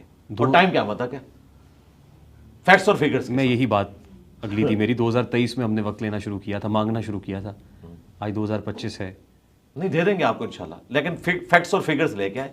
آپ وہ فائلیں جو آپ کو دکھائیں گے نا یوٹیوبرز، وہ آپ نے مجھے بھیجنی ہے. میں دیکھوں گا تو میں آپ کو بتا دوں گا کہ ہاں اب آ جائیں آپ، ہم آپ کو بتاتے ہیں یہ فائل ہے یا نہیں ہے. ایک بڑے اینکر نے اس میں یہ بھی بات کی ہے کہ انجینئر صاحب پہ قاتلانہ حملہ ہونے والا تھا، ہاں، اور ایجنسیز نے انہیں بتایا کہ ہم اسے روکیں گے، آپ ہمارے لیے کام کریں. بھائی ایجنسیز تو آج تک کوئی قاتلانہ حملہ میرے پہ روک نہیں سکی. 7 دفعہ ہو چکا ہے. اگر روکا تو ہمارے ٹیم ممبرز نے روکا، انہوں نے تو نہیں روکا. بس بیٹھ کے ایک گھاڑ دی، چھوڑ دی اور آگے چل رہی ہے. بس ہم یہی کہیں گے کہ اللہ سے ڈریں. آج میں نے ان کو بڑا تفصیلی جواب دیا ہے. آج میں نے پوری سیاست کے اوپر ڈسکشن جو کرنی ہے وہ 1.25 گھنٹے میں کر دی ہے. وہ انشاءاللہ یوٹیوب پہ کل اپلوڈ ہو جائے گی، آپ دیکھ لیجئے گا. 2020 میں آپ گرفتار ہوئے تھے غالباً. کیا ڈی پی او جہلم، ڈی پی او جہلم نے جب اس پہ کامنٹ بھی وہ کیا ایک ریلیجس میٹر تھا، اس کا اس پالیٹکس سے کوئی تعلق نہیں تھا. ٹھیک. وہ میرا ایک clip out of context upload ہوا تھا ہمارے مخالفین کی جانب سے، جس میں آدھی بات ہوئی تھی. اس سے پلی لے کر انہوں نے ایف آئی آر کاٹی کہ میں نے کسی کو قتل کی دھمکی دی ہے. اور وہ آدھے کلپ میں واقعی اس طرح کا امیج جاتا تھا. میں اس ایف آئی آر کو اس اعتبار سے درست سمجھتا ہوں، آدھے کلپ کے اعتبار سے. تو وہ ایف آئی اے میں گئی اور اڑ گئی، لیکن انہوں نے اس کی بنیاد پہ جو ایک مقدمہ کھڑا کرنا تھا وہ کر دیا. اللہ کا شکر ہے. اس کے بعد اسی کے بعد ویکیپیڈیا نے میرا پیج بنا دیا تھا. مجھے تو فائدہ ہی ہوا. دیکھیے لیکن حساس گفتگو پہ ایف آئی آرز کا اندراج ہو جایا کرتا ہے. جی ہو جاتا ہے، لیکن میں کبھی نہیں کہوں گا کہ فلاں وجہ سے ہوا، فلاں وجہ سے. اگر کوئی جینون میرے سامنے کوئی چیز ایسی آئی ہے تو میں اسے آن کروں گا. باقی ویڈیو ایسی تھی کہ جس میں اس طرح کا شائبہ جاتا تھا، اس میں میرا اتنا جملہ نقل ہوا تھا کہ دنیا کے سارے پیر قتل کر دیے جائیں. جی بس اتنا. جی. حالانکہ یہ نہیں تھا. میں نے کہا تھا کہ پیری مریدی کا نظام بیسیکلی جن احادیث سے اپنے سسٹم کو ڈرائیو کرتا ہے وہ بیت و خلافت سے متعلق ہے، امام کی بیعت سے متعلق جو خلیفۃ المسلمین ہوتا ہے. اور اس کے بارے میں بخاری مسلم حدیث ہے، جب ایک خلیفہ کی بیعت ہو جائے اور دوسرا کوئی خلافت کلیم کرے تو اسے قتل کر دیا جائے. اسی بنیاد پہ مولا علی نے جنگ صفین لڑی تھی حضرت معاویہ کے خلاف کہ میں خلیفہ ہوں، میرے خلاف تم کھڑے نہیں ہو سکتے. یہ میں نے پوری بات کی. اس کے بعد میں نے کہا کہ اگر آپ پیری مریدی کو خلافت کی احادیث سے ڈرائیو کریں گے تو آپ اتنا خطرناک رزلٹ کھیل رہے ہیں کہ اس کا رزلٹ یہ نکلے گا کہ دنیا میں صرف ایک پیر باقی رہے گا، باقی سب قتل ہوں گے. پھر تو آپ کی ڈاکٹرن میں یہ سارے پیر قتل کر دیے جائیں. بس یہ آخری جملہ انہوں نے اٹھا لیا کہ سارے پیر قتل کر دیے جائیں. وہی نماز کے قریب مت جاؤ جب تم نشے کی حالت میں ہو. تو اس طرح وہ آؤٹ آف کانٹیکسٹ تھا. وہ کلپ وائرل کیا ایک خاص مکتب فکر نے میرے خلاف، اور اس کی بنیاد کے اوپر ایک ہنگامہ کھڑا کیا، پروٹیسٹ انہوں نے کیا. موب لے کر وہ گئے تھانے میں. تھانے والوں نے مسئلے کو ڈیفیوز کرنے کے لیے ایف آئی آر کاٹی خود سے، ان کے نام پہ نہیں. انہیں خود سے اسی لیے کاٹی جاتی ہے کہ کل کو فارغ کر دیں گے. اور جب عدالت کے سامنے وہ مقدمہ پیش ہوا تو انہوں نے کہا یہ تو ایف آئی اے کا کیس ہے، ایف آئی اے میں بھیجیں اگر کوئی ویڈیو ہے تاکہ اس کا کانٹیکسٹ چیک ہو. میں نے تو عدالت کے سامنے رکھ دیا کہ یہ اس کا کانٹیکسٹ ہے. وہ جب ایف آئی اے میں گیا کیس، انہوں نے وہاں پر اس کو انالائز کیا تو ان کا یہ تو پوری ویڈیو یوں تھی، یہ انہوں نے آؤٹ آف کانٹیکسٹ کوٹ کی ہے. اللہ کا شکر ہے وہ کیس فارغ ہو گیا. انجینئر صاحب ان دنوں صحافت بھی انتہائی حساس ڈومین ہے. پیکا ایکٹ لگتے ہوئے، پیکا ایکٹ کی کوئی بھی دفعہ کسی بھی وقت جو ہے وہ نافذ العمل ہوتے ہوئے دیر نہیں لگتی ہے. تو اس لیے ظاہر ہے چیزوں کا دھیان رکھنا چاہیے. اور ہمارے اوپر تو بہت قدغنے ہیں اور حب سے بیجا میں محسوس کرتے ہیں. ہم یوں لگتا ہے جیسے گھٹن زدہ ماحول ہے. میں اس کا اظہار آپ کے ساتھ بیٹھ کے اس لیے کر رہا ہوں تاکہ کیتھارسس ہو سکے. نپت الانداز میں یہی کہہ سکتا تھا. اس لیے بھی شاید ہم جو پولیٹیکل موضوع ہے اس پہ بہت زیادہ بات ابھی نہیں کر رہے, لیکن اس کو کسی وقت کے لیے رکھ لیتے ہیں. بس ختم ہو گیا. میں تو تیار بیٹھا ہوں. سیاست پہ گفتگو کریں ہم. نہیں چلیں آگے چلیں, لیکن فیکٹس اور فگرز کے ساتھ. خالی جنرل تو میں گفتگو آپ نے کہا نا کہ بعد میں کر لیں گے, ہم اس کو بعد پہ چھوڑ. ہاں میں کہہ رہا ہوں کہ لیکن ہمارے پاس فیکٹس کے ساتھ ہو نا. جنرل اگر آپ مجھ سے سیاست کے اوپر بات کریں گے میں ضرور کروں گا, لیکن اگر آپ یہ کہیں گے نا فلاں نے یہ کیا, فلاں کے ساتھ یہ ہو گیا, تو بھائی یہاں پر تو نہیں, ہم جنرل باجوہ سے لے کے جنرل فیض حمید سے لے کے جنرل عاصم منیر اور پھر دیگر کی بات بھی کریں گے. اس میں جو بالکل فیکٹس اور فگرز ہیں وہ ہمارے سامنے نہیں ہوتے ہیں. کئی ایک چیزیں جو زبان زدے عام ہوتی ہیں لیکن ہم ان کو ثابت نہیں کر سکتے. دیکھیں میں آپ کے ساتھ ضرور گفتگو کرتا, آپ کوئی سیاسی شخصیت ہوتی تو, یا تو آپ سیاسی تجزیہ کار ہوتے, یا آپ کوئی ایم این اے ہوتے, سیٹنگ ایم این اے ہوتے, یا اپوزیشن میں ہوتے, تو مجھے بہت مزہ آتا, میں آپ سے یہ گفتگو کرتا. سیاست تو جی ہر مسلمان کو اس کو سمجھنا چاہیے اور کرنا چاہیے, یہ اسلام کا حصہ ہے. تو ہم دیکھیں گے کہ آنے والے دنوں میں آپ الیکشن بھی لڑیں گے؟ نہیں, اس کو پریکٹیکلی اس طریقے سے ایگزیکیوٹ کرنا پاکستان کی سیاست کو, تو میں پاکستان کی سیاست کو تو وہ والی سیاست سمجھتا ہی نہیں ہوں. نہیں, اب ہم آپ کے ساتھ یو کے, یو ایس یا آسٹریلیا کی سیاست پہ تو بات نہیں کریں گے نا. نہیں, وہ تو اچھی آپ کہہ لیں کہ ایوالوڈ ڈیموکریسیز ہیں, میں تو ان کی تعریف کرتا ہوں. اب ڈیولپنگ ڈیموکریسی کر لیں ہم, اب ڈیولپنگ ترقی پذیر ہمارا جمہوریت ٹی ہے. ناٹ تو ہمیشہ 99 پہ صاحب کاٹ جاتا ہے. یعنی ہماری پولیٹیکل جماعتوں نے جو ایک مشرف کے نکالے جانے سے لے کر 2013-14 تک جو گین کیا تھا نا کہ فوج بیک فٹ پہ چلی گئی تھی اور آزادی تھی, اس وقت آپ ذرا نجم سیٹھی صاحب کے شوز دیکھیں کس طرح وہ اسٹیبلشمنٹ کو للکار رہے ہوتے تھے. ہمارے بھائی منیف فاروق کے ساتھ بیٹھ کے آپ پرانے پروگرام لگائے, آپ کے کانوں سے دھواں نکلتا ہے کہ پاکستان یہ جگرا تھا پیپلز پارٹی کا, وہ سنتے تھے. آج آپ سوچ بھی نہیں سکتے. تو وہ سارا کا سارا معاملہ نہیں, ہم نے ہوتے ہوئے دیکھا ان دنوں ڈیلیوٹ ہو گیا. پھر 6 مہینے کے لیے ہمارا چینل بھی بند رہا. اچھا جی, چینل 24 نجم سیٹھی صاحب کی برکتوں سے 6 مہینے بند رہا تھا. نہیں, سیٹھی صاحب کو میں سمجھتا ہوں کہ وہ ٹاپ کے جرنلسٹ. میں نے دیکھا سیاست آپ کا بہت دلچسپی لیتے ہیں, سیاسی موضوع. سیٹھی صاحب کو ریگولرلی سنتا ہوں, میں شاہ زیب خانزادہ کو سنتا ہوں, بڑے شوق سے سنتا ہوں. میں کاشف عباسی کو سنتا ہوں, بڑے شوق سے سنتا ہوں. جو غلط باتیں ہیں ان کو میں ڈینائی کرتا ہوں, اچھی بات ہے. میں سیاسی موضوع سے آگے بڑھنا ہاں چلے میں اچھی بات نہیں, میں ایسے تو آپ سے شغل لگا رہا تھا کہ اگر آپ نے مستقبل میں بھی آنا ہے, یہ نہ ہو آپ اگلی اتوار پہنچ جائیں تو فیکٹس لے کے آنے, ساتھ فائلیں لے کے آنی ہے میری جو آپ کے پاس ہوں گی, اس کے بغیر تو میں بات ہی نہیں کروں گا. آپ کی فائلیں ہیں؟ نہیں, وہ لوگ کہتے ہیں نا میری فائلیں ہیں جو مجھے دکھائی جاتی ہیں, تو میرے میں تو ایسی کوئی فائلیں نہیں ہے.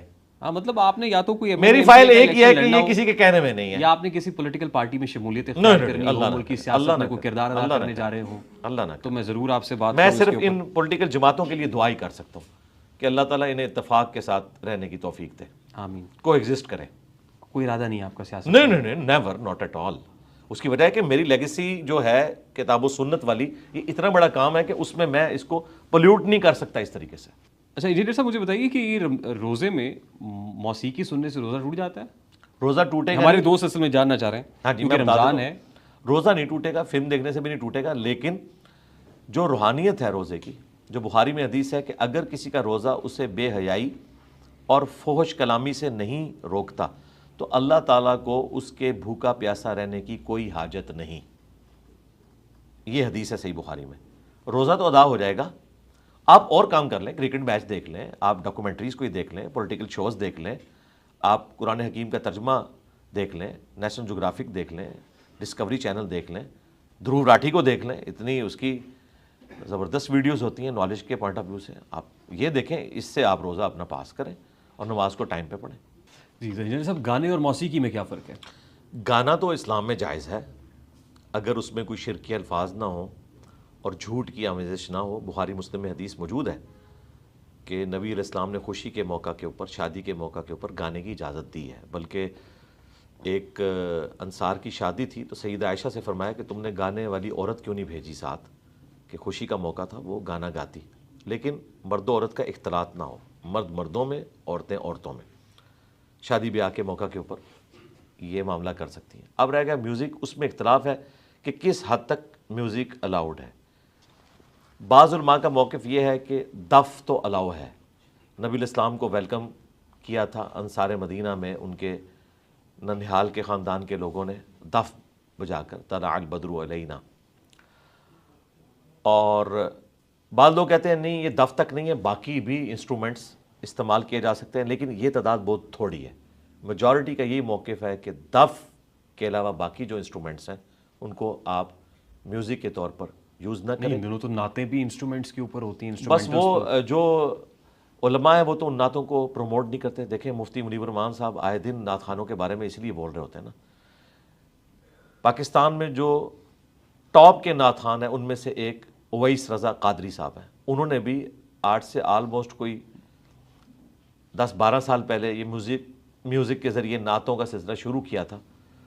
تو ان کے جو اپنے پیر صاحب تھے الیاس قادری صاحب، انہوں نے منع کیا تو انہوں نے پھر ختم کر دیا سلسلہ. اب وہ سمپل نعتیں جو ایک سٹائل ہے، باقی ان کا ایک یونیک سٹائل ہے، اس میں پڑھتے ہیں، میوزک یوز نہیں کرتے. آپ نے کہا کہ وہ دیکھیں جس میں گانے میں خواتین نہ ہوں اور یہ اس طرح کی چیزیں، یعنی خواتین میں کر سکتی ہیں، مردوں میں نہ کریں، مکس گیدرنگ نہ ہو. ٹھیک. تو یہ جو فیملی ولاگنگ ہو رہی ہے ان دنوں، ناٹ، یہ تو بڑی خطرناک چیز ہے. یہ کیا ہو رہا ہے؟ روزہ رکھ کے آپ فیملی ولاگز پہ ولاگز دیکھ توبہ رہے ہیں. توبہ جی. دیکھیں یہ فیملی ولاگ دیکھنے سے روزہ ٹوٹ جاتا ہے؟ نہیں، روزہ تو نہیں ٹوٹے گا، لیکن روزے کی روحانیت تو ٹوٹ گئی نا. فرض تو ادا ہو جائے گا نا. روزہ تو انہی چیزوں سے ٹوٹے گا جن چیزوں سے ٹوٹتا ہے. لیکن اس طرح کے کام کرنا اور اس سے ویوز کمانا اور اس میں کئی چیزیں جھوٹ پہ مبنی ہوں، بالکل پرسنل لیول کی چیزیں ہوں، ان کو آپ اس طریقے سے شیئر کریں گے تو ینگ جنریشن کے اوپر برا اثر پڑ رہا ہے جی اس کا. ہم تو اسے درست نہیں سمجھتے. ہاں اگر کوئی شخص ویسے اپنی مصروفیات شو کرتا ہے، اس نے کوئی پیٹس رکھے ہوئے ہیں، اپنی تعلیم کی مصروفیات، یہ ضرور کرے. لیکن یہ جو بالکل پرسنل باتیں جو یہ لوگ اگر ان کے گھروں میں جھانک کے کوئی دیکھے تو برا مانیں گے، اس کو ویڈیو میں ریکارڈ کروا کے پبلک میں عام کر رہے ہیں، تو اس کے ذریعے تو یہ ہماری اخلاقیات کو بگاڑ رہے ہیں جی. سیدھی سی بات ہے. And who is responsible for this? ریاست، کیونکہ ان ساری چیزوں کو ریاست روکے گی نا. ریاست کو یہ تو پتہ ہے کہ ہمارے خلاف کوئی بات کرے اور ریاستی اداروں کی عزت سٹیک پہ لگ جاتی ہے، اس وقت تو یہ ڈھونڈ لیتے ہیں بندے. جب آپ کا دین سٹیک پہ لگا ہوا ہے، آپ کو یہ لوگ نہیں ملتے اور ان کے پاس اتنا پیسہ ہے کہ یہ ریاستی اداروں کے لوگوں کو بھی کھلاتے ہیں، اپنے خلاف کیسز بھی ختم کروا لیتے ہیں. کئی پولیس کیسز ہیں ختم کروا لیتے ہیں، ایک دن بنا ہوتا ہے اگلے دن ختم ہوا ہوتا ہے، پیسے کو یوز کرتے ہیں. تو یہاں پہ اگر قانون صحیح طریقے سے امپلیمنٹ ہو تو پھر ان لوگوں کو اس طرح کی مادر پدر آزادی نہ ملے پاکستان کے ماحول کے اندر. باقی دیکھنے والے بھی مجرم ہیں جی، جو انہیں پروموٹ کر رہے ہیں. دیکھ کے کیا ضرورت ہے دیکھنے کی؟ دیکھنے والے 5 سال سے 15 سال کی عمر تک کے بچے ہیں جی، بہت خطرناک معاملہ. ان کے پیرنٹس بھی رسپانسبل ہیں. پیرنٹس تو بیچارے اس لیے ان کو ڈیوائسز لے دیتے ہیں کہ چلیں پڑھائی کے ساتھ اس وقت انڈور گیم کا ایک ذریعہ یہ آپ کے گیجٹس ہیں. باہر بچوں کو بھیجتے ہوئے، ایون مسجد میں بھیجتے ہوئے لوگ ڈرتے ہیں. سیکیورٹی ایشوز ہیں، آپ کو پتہ ہے ملک میں غربت ہے، اغوا برائے تاوان والا معاملہ بھی ہو رہا ہے، اور پھر گراؤنڈز بھی اویلیبل نہیں ہیں. ہم لوگ بچپن میں جون جولائی میں بھی جا کے کرکٹ کھیلتے تھے، سخت گرمیوں میں اکیلے جاتے تھے گراؤنڈ، کوئی اس قسم کا سیکیورٹی تھریٹ نہیں ہوتا تھا جو آج کل ہے. ہم تو اپنے بچوں کو اس طرح نہیں بھیجتے، سیدھی سی بات ہے. تو مجبوراً ماں باپ نے انہیں مصروف رکھنے کے لیے پیرلل میں یہ چیز دی ہوئی ہے، اور پھر اس کے ساتھ یہ چیزیں بھی اٹیچ ہو جاتی ہیں. تو میں تو اپنے بچوں کو ایجوکیٹ کرتا رہتا ہوں. پچھلے دنوں دھروو راٹھی نے بھی اس اعتبار سے ایک اچھی ویڈیو بنائی ہے، حالانکہ وہ ایک ایتھیسٹ ہی ہیں اور ویسے کلچرل اپنے آپ کو ہندو کہتے ہیں، لیکن انہوں نے بھی کرٹیسائز کیا کہ یہ فلمیں اس قسم کی جس سے ہماری ینگ جنریشن کو بگاڑا جا رہا ہے، یہ ہم ان کے مینٹل ماڈل بدل رہے ہیں. یہ ڈسٹرکٹیو کام کر رہے ہیں، کنسٹرکٹیو کام نہیں کر رہے. ٹھیک. کیونکہ رمضان کا ٹاپک چل رہا ہے تو اس میں تراویح کی بات ہم نے کی. کچھ 20 تراویحیں پڑھتے ہیں، کچھ 8 پڑھتے ہیں، کچھ 30 پڑھتے ہیں. کیا ٹھیک ہے؟ 40 بھی پڑھتے ہیں، ایسے لوگ بھی ہیں. بخاری مسلم میں حدیث ہے، اما عائشہ سلام اللہ علیہا سے پوچھا گیا کہ رمضان میں جو رات کی نماز تھی نبی علیہ السلام کی وہ کتنی تھی؟ انہوں نے کہا بیٹا رمضان ہو یا غیر رمضان آپ 11 رکعت سے زیادہ نہیں پڑھتے تھے. 8 نوافل اور 3 وتر، یہ آپ کا عمومی عمل تھا. کبھی کبھار 13 ہو جاتے تھے. پھر سیدنا عمر نے جب تراویح کی باقاعدہ جماعت شروع کروائی جو نبی علیہ السلام نے 3 دن کے بعد ختم کر دی تھی، اس ڈر سے کہ یہ فرض نہ ہو جائے، اس لیے نہیں کہ یہ حرام تھی. سیدنا عمر نے اس سنت کو دوبارہ سے زندہ کیا کہ ٹھیک ہے جو لوگ تراویح جماعت سے پڑھنا چاہتے ہیں اور قرآن کے حافظ نہیں ہیں ان کے لیے میں ایک امام مقرر کر دوں. صحیح بخاری میں آتا ہے اس کے پیچھے لوگ نماز پڑھتے تھے. الموطا امام مالک میں یہی حدیث ہے، اس میں آگے الفاظ ہیں کہ ابی ابن کعب اور تمیم داری کی ڈیوٹی لگائی کہ ان کو 11 رکعتیں پڑھائیں، تو 11 رکعتیں ہوتی تھی، لیکن سیدنا عمر نے خود جماعت سے تراویح نہیں پڑھی، آپ وہاں سے چلے گئے یہ کہہ کر کہ اس سے بہتر نماز مرد کی وہ ہے نفلی جو گھر میں پڑھتا ہے۔ آج کی ڈیٹ میں بھی نفلی نماز سنت موقدہ ہوں، غیر موقدہ ہوں، قیام اللیل ہو، وطر ہو، یہ گھر میں پڑھنا افضل ہے ایز کمپیئر ٹو مسجد میں پڑھنے کے۔ تو یہ جو باجماعت پڑھتے ہیں نماز تراویح، جی سنت ہے، جائز ہے۔ جو چیز نبی علیہ السلام نے ایک دن بھی کی اور اس سے منع نہیں فرمایا حرمت کے درجے میں، وہ کوئی اگر روزانہ بھی کر لے تو جائز ہے، اسے آپ غلط تو نہیں کہہ سکتے۔ ٹھیک۔ اچھا یہ بتائیے کہ کیا دیہاڑی دار شخص جو ہے، جو دیہاڑی لگاتا ہے، اس پہ بھی روزہ فرض ہے؟ جی روزہ فرض تو ہے اس کے اوپر، اب پریکٹیکلی کیا وہ رکھ سکتا ہے یا نہیں، اور اگر وہ نہیں رکھ سکتا تو کیا کرے۔ میں نے اپنی زندگی میں کئی پٹھانوں کو دیکھا ہے کہ وہ رمضان المبارک میں رات کے وقت مزدوری کرتے ہیں، دن کو روزہ رکھتے ہیں۔ ٹھیک۔ انہوں نے اپنی ٹائمنگ بدل لی ہے، انہوں نے خود اس کا سولوشن نکال لیا ہے۔ یہ سولوشن بھی پاسبل ہے، ہو سکتا ہے ہر ایک کے لیے پاسبل نہ ہو۔ اگر کوئی ایسا دیہاڑی دار ہے کہ جس نے دن کے وقت ہی کام کرنا ہے، اسے رات کو کوئی اس طرح کا کام نہیں ملتا، تو اس کے لیے ہمارے پاس سولوشن یہ ہے کہ ہم ان لوگوں کو جو صاحب ثروت ہیں ریکویسٹ کرتے ہیں کہ آپ لوگ ان لوگوں کو اپنی زکوٰۃ میں سے دیں، یہ ڈیزرونگ ہے، 1 مہینے کا راشن ڈلوا دیں، ان کو آپ اتنا خرچہ دیں کہ وہ بغیر مزدوری کے 1 مہینہ گزار سکیں، تاکہ وہ روزے رکھیں، ان کو تو ثواب ہوگا، آپ کو بھی پیرلل میں ثواب ہوگا۔ اس کے علاوہ تو مجھے کوئی اور سولوشن نظر نہیں آتا، کیونکہ ہم ویلفیئر اسٹیٹ میں تو رہ نہیں رہے، ہم تو سیکورٹی اسٹیٹ میں رہ رہے ہیں۔ یہاں تو ہمارے سیکورٹی کے خرچے ہی پورے نہیں ہوتے، تو ویلفیئر اسٹیٹ کہاں سے بننی ہے؟ ورنہ اگر یہ ویلفیئر اسٹیٹ ہوتی تو ہم اسٹیٹ سے کہتے کہ ایٹ لیسٹ اگر اسلامک اسٹیٹ ہے تو اس کا کام ہے کہ 1 مہینے کی تنخواہ ان کو بھی دے دی جائے۔ پیکیجز جس طرح بے نظیر بھٹو کے نام کے اوپر ایک پروگرام شروع ہوا ہے، بڑا اچھا ایک پروگرام ہے، اس کے ذریعے غریب لوگوں تک پیسہ پہنچ رہا ہے، اس طرح کا کوئی سلسلہ کیا جائے۔ ادروائز یہ حقیقت ہے کہ ایک مزدور آدمی مزدوری کے ساتھ روزہ نہیں رکھ سکتا۔ اگر اس کی کوئی بھی ہیلپ نہیں کرتا تو ٹھیک ہے، وہ مزدوری کرے، روزہ چھوڑ دے، اور اگر فدیہ دے سکتا ہے روزے کا 1 وقت کا کھانا 1 مسکین کو تو وہ دے لے، اور اگر وہ بھی نہیں دے سکتا تو ٹھیک ہے، اللہ تعالیٰ کی طرف رجوع لائے، اللہ تعالیٰ گیون سرکمسٹانسز میں امید ہے اس کے ساتھ درگزر کا معاملہ فرمائے۔ ٹھیک ہے۔ جیسا کوئی پیشنٹ ہے، ان پرٹیکولر ڈائبیٹک ہے، شوگر پیشنٹ ہے، اس کے لیے گنجائش ہے؟ پیشنٹ کے لیے تو قرآن میں آیا کہ مریض اور مسافر یہ روزے کو چھوڑ سکتا ہے، بقیہ کے دنوں کے لیے مؤخر کر لے، بعد میں اس کی گنتی پوری کر لے۔ اسی کی ایکسٹینشن ہے صحیح بخاری میں، انس ابن مالک جب بوڑھے ہو گئے تو وہ پھر روزہ نہیں رکھتے تھے، 1 مسکین کو 1 وقت کا گوشت کے ساتھ کھانا کھلاتے تھے، اور یہی آیت پڑھتے تھے کہ مریض اور مسافر روزے کو چھوڑ سکتا ہے فدیے کے عوض۔ حالانکہ وہ مریض نہیں تھے، بوڑھے تھے، لہٰذا ایک اور چیز ایڈ ہوگی کہ بڑھاپا بھی مرض میں لائی کرتا ہے۔ اسی کی مزید ایکسٹینشن جامع ترمذی اور ابو داؤد میں ہے کہ نبی علیہ السلام نے پریگننٹ عورت اور دودھ پلانے والی عورت کو بھی اپنے روزے مؤخر کرنے کی اجازت دی ہے، یعنی وہ بھی مریض کی کیٹیگری میں فال کرے گی، وہ بعد میں روزے رکھ سکتی ہے۔ اور اگر ایک عورت پریگننٹ ہوئی، پھر 2 سال دودھ پلایا، پھر پریگننٹ ہوگی، عموماً ایسا ہو جاتا ہے 6-7 سال گزر گئے، تو پھر وہ 1 روزے کے بدلے 1 فدیہ دیتی جائے، 1 مسکین کو 1 وقت کا کھانا، جو قرآن میں رپورٹ ہوا، جو آپ خود کھاتے ہیں یا اس کے ایکویلنٹ رقم۔ روزے رکھنے کی حاجت نہیں ہے جب تک کہ وہ نارمل کنڈیشن میں نہیں آ جاتی۔ رہے وہ مریض جس طرح کے شوگر کے مریض ہیں، جو پرماننٹ مریض ہیں، جن کی صحت یابی کی اب امید ہی نہیں ہے، ظاہر ہے ان کا وہ پینکریاس ڈسٹرب ہو چکا ہے، انسولین لیتے ہیں، انجیکشن لیتے ہیں انسولین۔ ہاں اگر انسولین لے کر وہ اپنا مینٹین کر سکتے ہیں تو ٹھیک ہے، اپنے کھانے پینے کی ٹائمنگ کو اس طرح ایڈجسٹ کریں، وہ روزہ رکھ سکتے ہیں۔ نہیں، لیکن انسولین کا انجیکشن ہوتا ہے، انجیکشن لگانے سے روزہ برقرار رہتا ہے؟ روزے کے دوران نہ لگائیں، ساری اور افطاری کو یوٹیلائز کریں۔ میرے اپنے سسر ہیں، ان کے ساتھ یہ مسئلہ ہے تو وہ روزے رکھ رہے ہیں۔ انجیکشن لگانے سے روزہ ٹوٹ جاتا ہے؟ ہاں، انجیکشن لگانے سے روزہ ٹوٹنے کے بارے میں 2 رائے ہیں، چونکہ یہ قرآن و سنت میں واضح مسئلہ بیان نہیں ہوا۔ قرآن و سنت میں جو روزہ توڑنے والی چیزیں ہیں، ان میں وہ چیز ہے جو آپ حلق کے ذریعے معدے تک پہنچاتے ہیں۔ اب یہ تو معدے تک حلق کے ذریعے نہیں پہنچتی، یہ یا گوشت میں لگتا ہے ٹیکا، یا لگتا ہے کسی وین کے اندر۔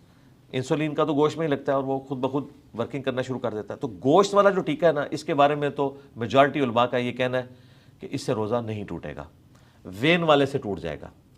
جبکہ ہمارا موقف یہ ہے اس میں کہ چاہے وین والا ہو گوشت والا ہو، بخاری میں ابن عباس کا قول ہے کہ جسم میں کوئی چیز داخل کر دی جائے تو وہ روزہ توڑ دے گی، اور نکالی جائے تو روزہ نہیں توڑے گی۔ احتیاط اسی میں ہے کہ ایسا شخص اس ایک روزے کی پھر قضا دے گا۔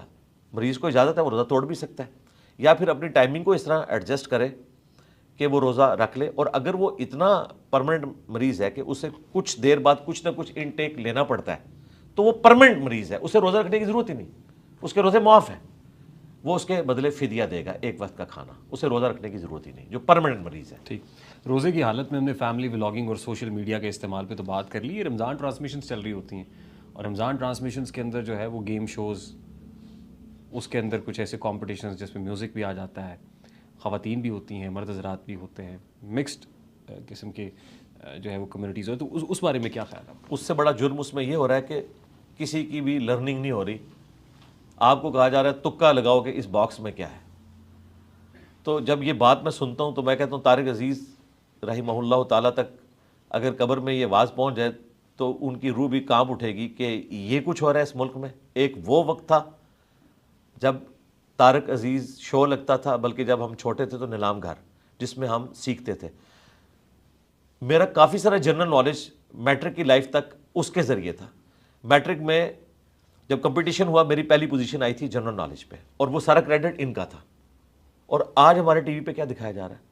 جب میں ایف ایس سی میں پڑھتا تھا اس وقت پی ٹی وی 2 ایک چلتا تھا جس پہ آپ کو جو جدید سائنٹیفک ڈسکوریز ہو رہی ہیں ان کو اردو ڈبنگ کے ساتھ دکھایا جاتا تھا۔ یہ ساری سائنس جو ایف ایس سی لیول کی ہے وہ پڑھائی جاتی تھی۔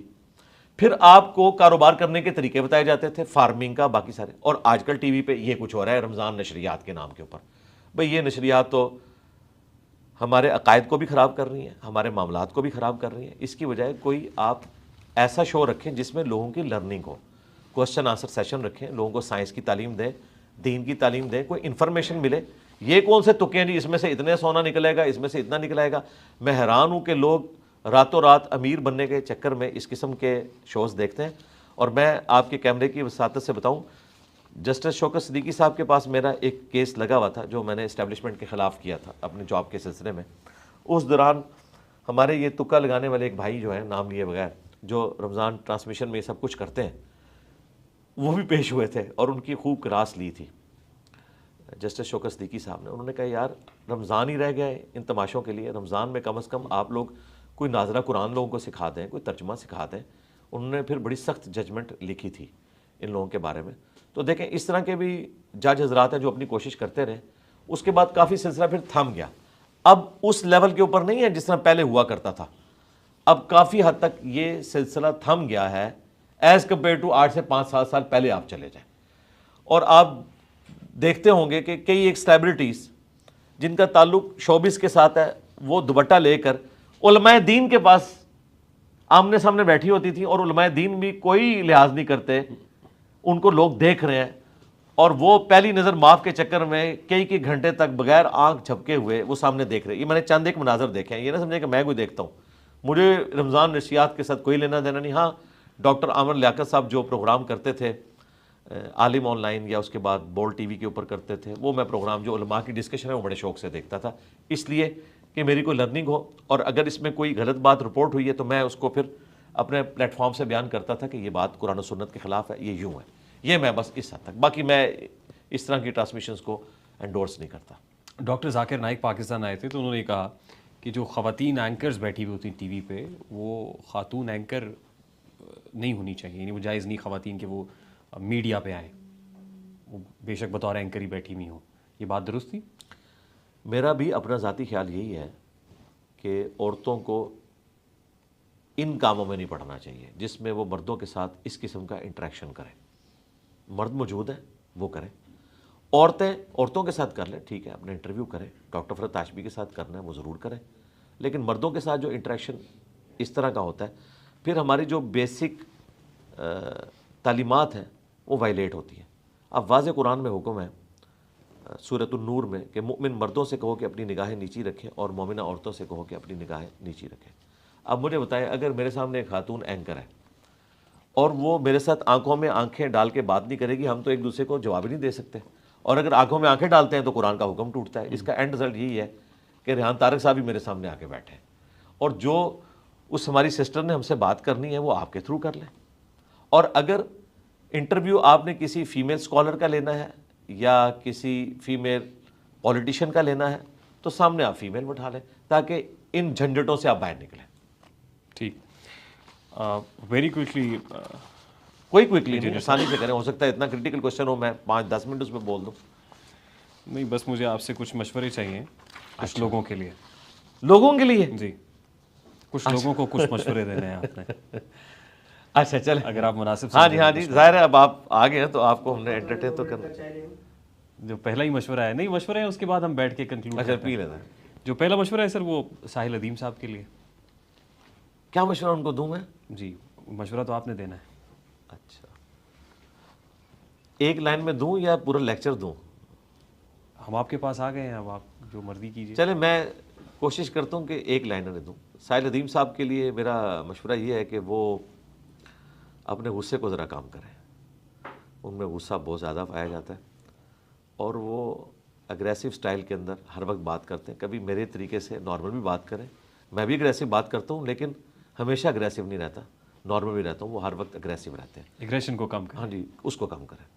ناصر مدنی صاحب کو کیا مشورہ دیں گے؟ ناصر مدنی صاحب تو ہمارے محبوب ایک مبلغ ہیں, ہم ان سے بڑی محبت کرتے ہیں. ہم انہیں کہتے ہیں کہ آپ جب مسجد کے ممبر پر بیٹھیں تو پولیٹیشنز کا مذاق نہ اڑایا کریں اور کوئی مثالیں دے لیا کریں. مفتی طارق مسعود صاحب. طارق مسعود صاحب تو بعض لائف چینجنگ لطیفے سناتے ہیں, وہ سناتے رہیں, کسی مولوی کی پرواہ نہ کریں, آپ لطیفے سنایا کریں, ہمیں بھی بڑا مزہ آتا ہے. بعض لطیفے تو واقعی بہت مزیدار ہوتے ہیں, میں شوق سے سنتا ہوں. آپ ان کی گفتگو کو لطیفہ سمجھتے ہیں؟ نہیں, میں نے یہ نہیں کہا, ان کی گفتگو اچھی بھی ہوتی ہے. کچھ عرصے سے تو وہ ایسی باتیں کر رہے ہیں جو ان کے اپنے مکتب فکر کے بھی خلاف ہیں اور میں اسے اپریشیٹ کرتا ہوں. انہوں نے خود مانا کہ سب سے کم بدعت اہل حدیث کے اندر ہے, ہمارے فرقوں کے اندر بدعت ہیں, حالانکہ وہ اہل حدیث کے اپوزٹ ایک فرقہ ہے اور انہوں نے اچھی بات کی ہے, ہم اپریشیٹ کرتے ہیں اسے. مولانا طارق جمیل صاحب کو کوئی مشورہ دینا چاہیں؟ طارق جمیل صاحب سے ہم یہ عرض کریں گے کہ وہ پولیٹیشین سے اپنے آپ کو دور رکھیں.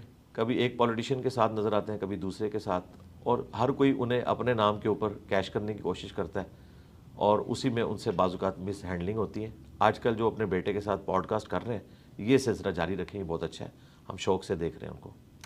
مفتی کبھی کو کیا مشورہ دیں گے؟ یار مفتی کبھی صاحب تو بس نام کے مفتی ہیں, وہ جو دین پیش کر رہے ہیں وہ بالکل قرآن و سنت کے منافی ہے اور ان کے بعض عقائد بالکل کفری ہیں, گمراہی پر مبنی نہیں, کفری عقائد ہیں جو کچھ وہ دین کے حوالے سے بتا رہے ہیں. اس لیے کوئی مکتبہ فکر ان کو آن نہیں کرتا. مکتبہ فکر کے آن نہ کرنے کی وجہ سے میں کفریہ نہیں کہہ رہا, جو وہ کلیم کر رہے ہیں نا وہ اتنے خطرناک قسم کے کلیم ہیں جن کی قرآن و سنت میں کوئی گنجائش موجود نہیں ہے. ان کو کیا کرنا چاہیے؟ یہ حرکتیں چھوڑ دیں.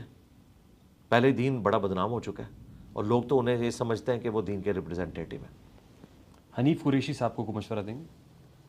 حنیف قریشی صاحب کو کافی ساری باتیں سمجھ آ چکی ہیں, ہم انہیں مشورہ دیں گے کہ آپ نے ہماری گفتگو کی ہیٹ کی وجہ سے جو چیزیں لرن کی اور آپ بیک فوٹ پہ چلے گئے تو اعلانیہ اسے ایڈمٹ کریں کہ ہم نے اپنے پرانے موقف سے رجوع کیا ہے.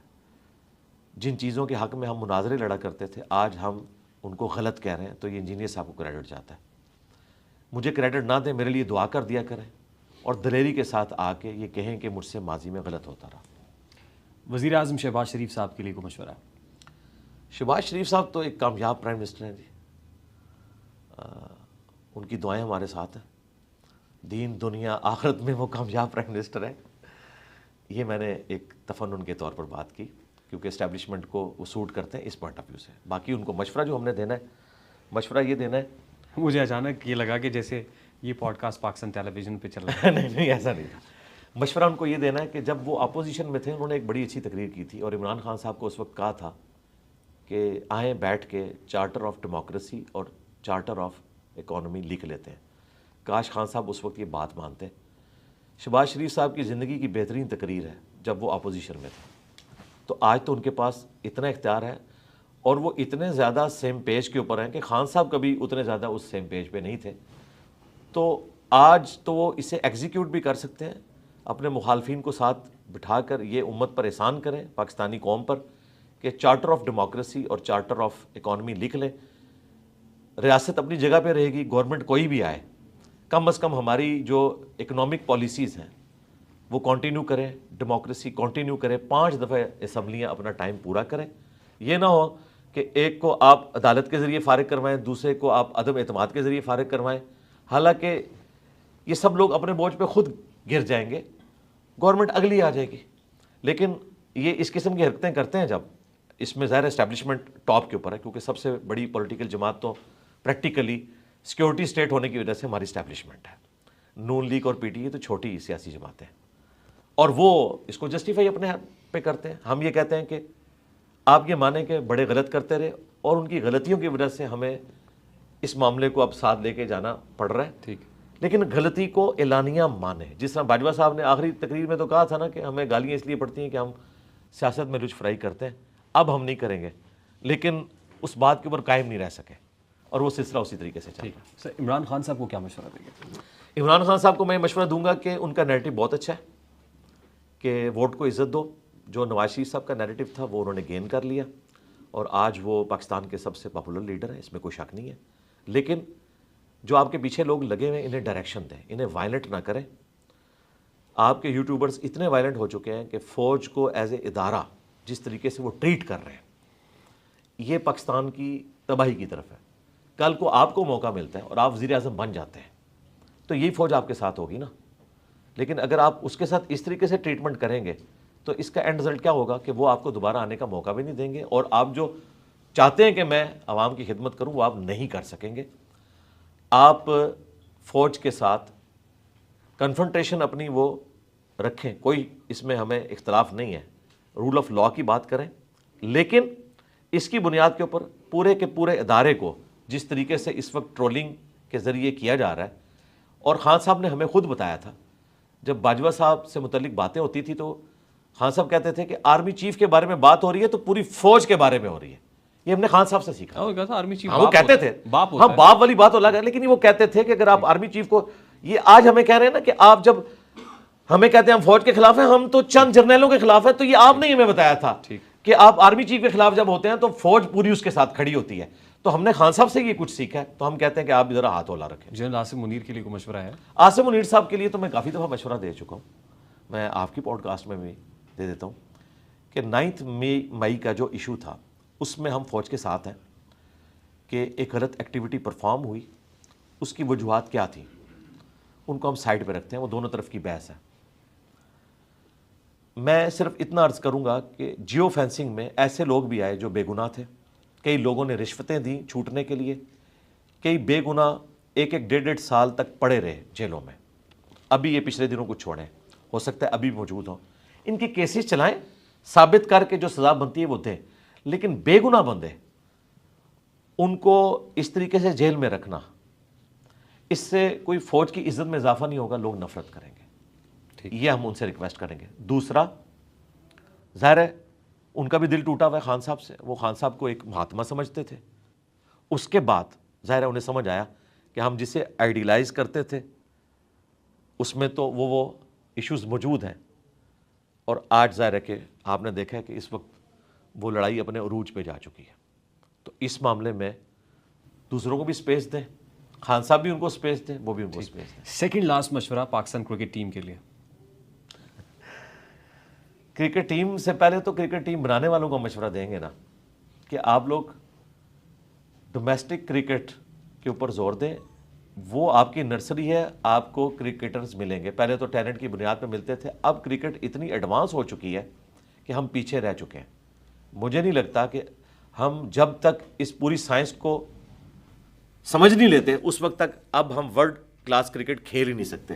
ہاں کبھی حادثاتی طور پہ کوئی تکا لگ جائے وہ الگ بات، ادروائز جو کرکٹ جس لیول پہ جا چکی ہے اب تو 350 والی گیم ہے، 350 بنا کے بھی آپ ہار جائیں گے. تو ہم تو ابھی تک 250 والی کرکٹ کھیل رہے ہیں، اور 250 تو بھائی T20 میں لوگ چیز کر لیتے ہیں. تو جس طرح ہاکی میں ہم پیچھے رہ گئے تھے نا اور دوبارہ وہ گین نہیں کر سکے، مجھے بھی کرکٹ میں لگتا ہے کہ اگر ہم نے اس وقت کوئی انٹرنیشنل کرکٹ کا جو لیول ہے اسے اچیو کرنے کی کوشش نہ کی تو اب یہ چیمپئنز ٹرافی میں جو کچھ ہوا آپ کے سامنے. ٹھیک. لاسٹلی انجینئر محمد علی مرزا کو کیا مشورہ دیں گے؟ انجینئر محمد علی مرزا کو میں یہ مشورہ دوں گا کہ بڑی دلیری سے تم کام کر رہے ہو، کرتے رہنا، ڈرنا نہیں کسی سے. ہاں بالکل دلیری کے ساتھ کہنا ہے کہ میرے نبی سا ہے ہی کوئی نہیں، تیرے بابے تھے شاہی کوئی نہیں. Engineer Muhammad Ali Mirza sahab, it was an absolute pleasure having you on the show. جزاک اللہ. بہت مزہ آیا. Thank you very much. امید کرتے ہیں کہ نیکسٹ ٹائم 1 سال سے پہلے وقت مل جائے گا انشاءاللہ تعالیٰ انشاءاللہ. جزاک اللہ. سلامت رہیے. وعلیکم السلام. انجینئر محمد علی مرزا صاحب RTS on 24+ پہ آپ نے ان کی گفتگو سنی. امید کرتے ہیں کہ آپ کو پسند آئی ہوگی. ہمیشہ کی طرح ظاہر ہے ان کی ایک فالوئنگ ہے، ان کے نظریات ہیں، ان کے خیالات ہیں. یہ آپ پہ ہے، آپ اسے اختلاف کریں یا آپ اسے اتفاق کریں. اگر پسند آئے تو اس کو لائک اور شیئر کرنا اس لیے مت بھولیے گا کہ اس سے ہمارا میسج جی ناظرین، آپ نے یہ ویڈیو ملاحظہ فرمائی. ناظرین چلیے میں رب العالمین کے قرآن کی طرف چلتے ہیں. ہم رب العالمین کا قرآن کہہ رہا ہے یا ایھا الناس اعبدوا ربکم الذی خلقکم والذین من قبلکم لعلکم تتقون. فرمایا اے لوگو عبادت کرو اس رب العالمین کی جس نے تم کو پیدا کیا اور تمہاری آباء و اجداد کو بھی پیدا کیا تاکہ آپ متقین بن جاؤ، یعنی پرہیزگار بن جاؤ. لیکن آپ دیکھیں گے معاشرے کے اندر کن کی پوجا کروائی جا رہی ہے یہ تو آپ کو پتہ ہی ہے. میں کہتا ہوں یہ لوگ عرس میلے کرواتے ہیں، کبھی انہوں نے یہ سوچا کہ یہ عرس میلے کہاں سے شروعات ہوئی ہے؟ کبھی نہیں سوچا، نہ ہی ان لوگوں نے عوام الناس کو بتلایا. ورنہ آپ نبی ابراہیم علیہ السلام کی سیرت پڑھیے، سورۃ انبیاء کا مطالعہ کریں اور سورۃ مریم کا مطالعہ کریں، آپ سورۃ ابراہیم کا مطالعہ کریں. آپ کو پتہ ہے جب نبی ابراہیم علیہ السلام کو وہ نمرود کے حواری ساتھی آئے، کہنے لگے نبی ابراہیم علیہ السلام سے کہ چلے ہمارے ساتھ. کہاں چلے؟ عرس پہ، میلے پہ. تو کام کن کا ہے آپ کو پتہ ہے؟ نمرود. اب میں کیا کہوں، سمجھ تو آپ گئے ہیں، لیکن یہ بتاتے نہیں عوام الناس کو. کیوں نہیں بتاتے؟ کیونکہ اگر انہوں نے بتا دیا عوام کو شعور آ جانا ہے، سمجھ آنا ہے. لیکن یہ کام اگر سمجھانے والا کام کیا ہے تو انجینئر محمد علی مرزا نے کیا. لوگوں کو عقیدہ توحید کی طرف لگایا، توحید کا رستہ بتلایا. لیکن یہاں پہ میں یہ بھی بتاتا چلوں، مین چیز ہے وہ ہے عقیدہ توحید. جس بندے کے پاس عقیدہ توحید ہے نا، وہ سمجھ لے کہ وہ بندہ، اس بندے نے دنیا بھی اپنی بنا لی اور آخرت بھی بنا لی، کیونکہ مین عقیدہ توحید ہی ہے. آپ قرآن پاک کا مطالعہ کریں، تمام انبیاء علیہ السلام کے حوالہ سے پڑھیں. تمام انبیاء علیہ السلام نے جب بھی دروازہ کھڑکایا تو رب العالمین کا کھڑکایا. آپ دیکھیں قرآن پاک کے اندر کوئی ایسا نبی ہے جس نے مشکل وقت کے اندر دوسرے نبی کو پکارا ہو؟ نہیں. تمام انبیاء علیہ السلام نے جب بھی دروازہ کھڑکایا، جب بھی کنڈی کھڑکائی، جب بھی دستک دی تو اللہ رب العالمین کا دروازہ کھڑکایا، اللہ رب العالمین کو ہی مشکل وقت کے اندر پکارا. آپ ہمارے بابا جان حضرت آدم علیہ السلام کی طرف دیکھ لیں، انہوں نے کیا فرمایا؟ ربنا ظلمنا انفسنا وان لم تغفر لنا وترحمنا لنکونن من الخاسرین.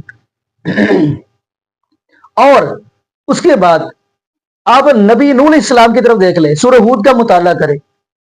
نبی نوح علیہ السلام جب کشتی کے اندر سوار ہو رہے تو قرآن کیا کہہ رہا ہے؟ وَقَالَ ارْكَبُوا فِيهَا بِسْمِ اللَّهِ مَجْرَاهَا وَمُرْسَاهَا إِنَّ رَبِّي لَغَفُورٌ رَحِيمٌ.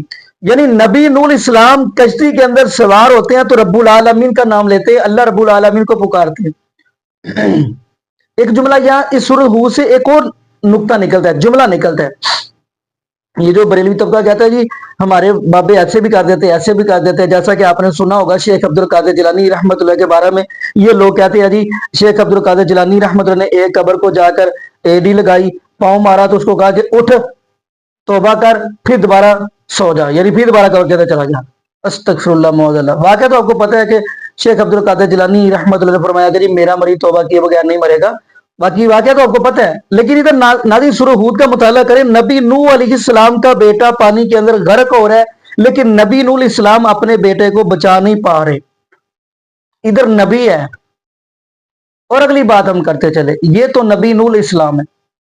نبی ابراہیم علیہ السلام جب چیخا کے اندر گئے تو آپ کو پتہ چیخا کے اندر پکار کس کو رہے؟ رب العالمین کو.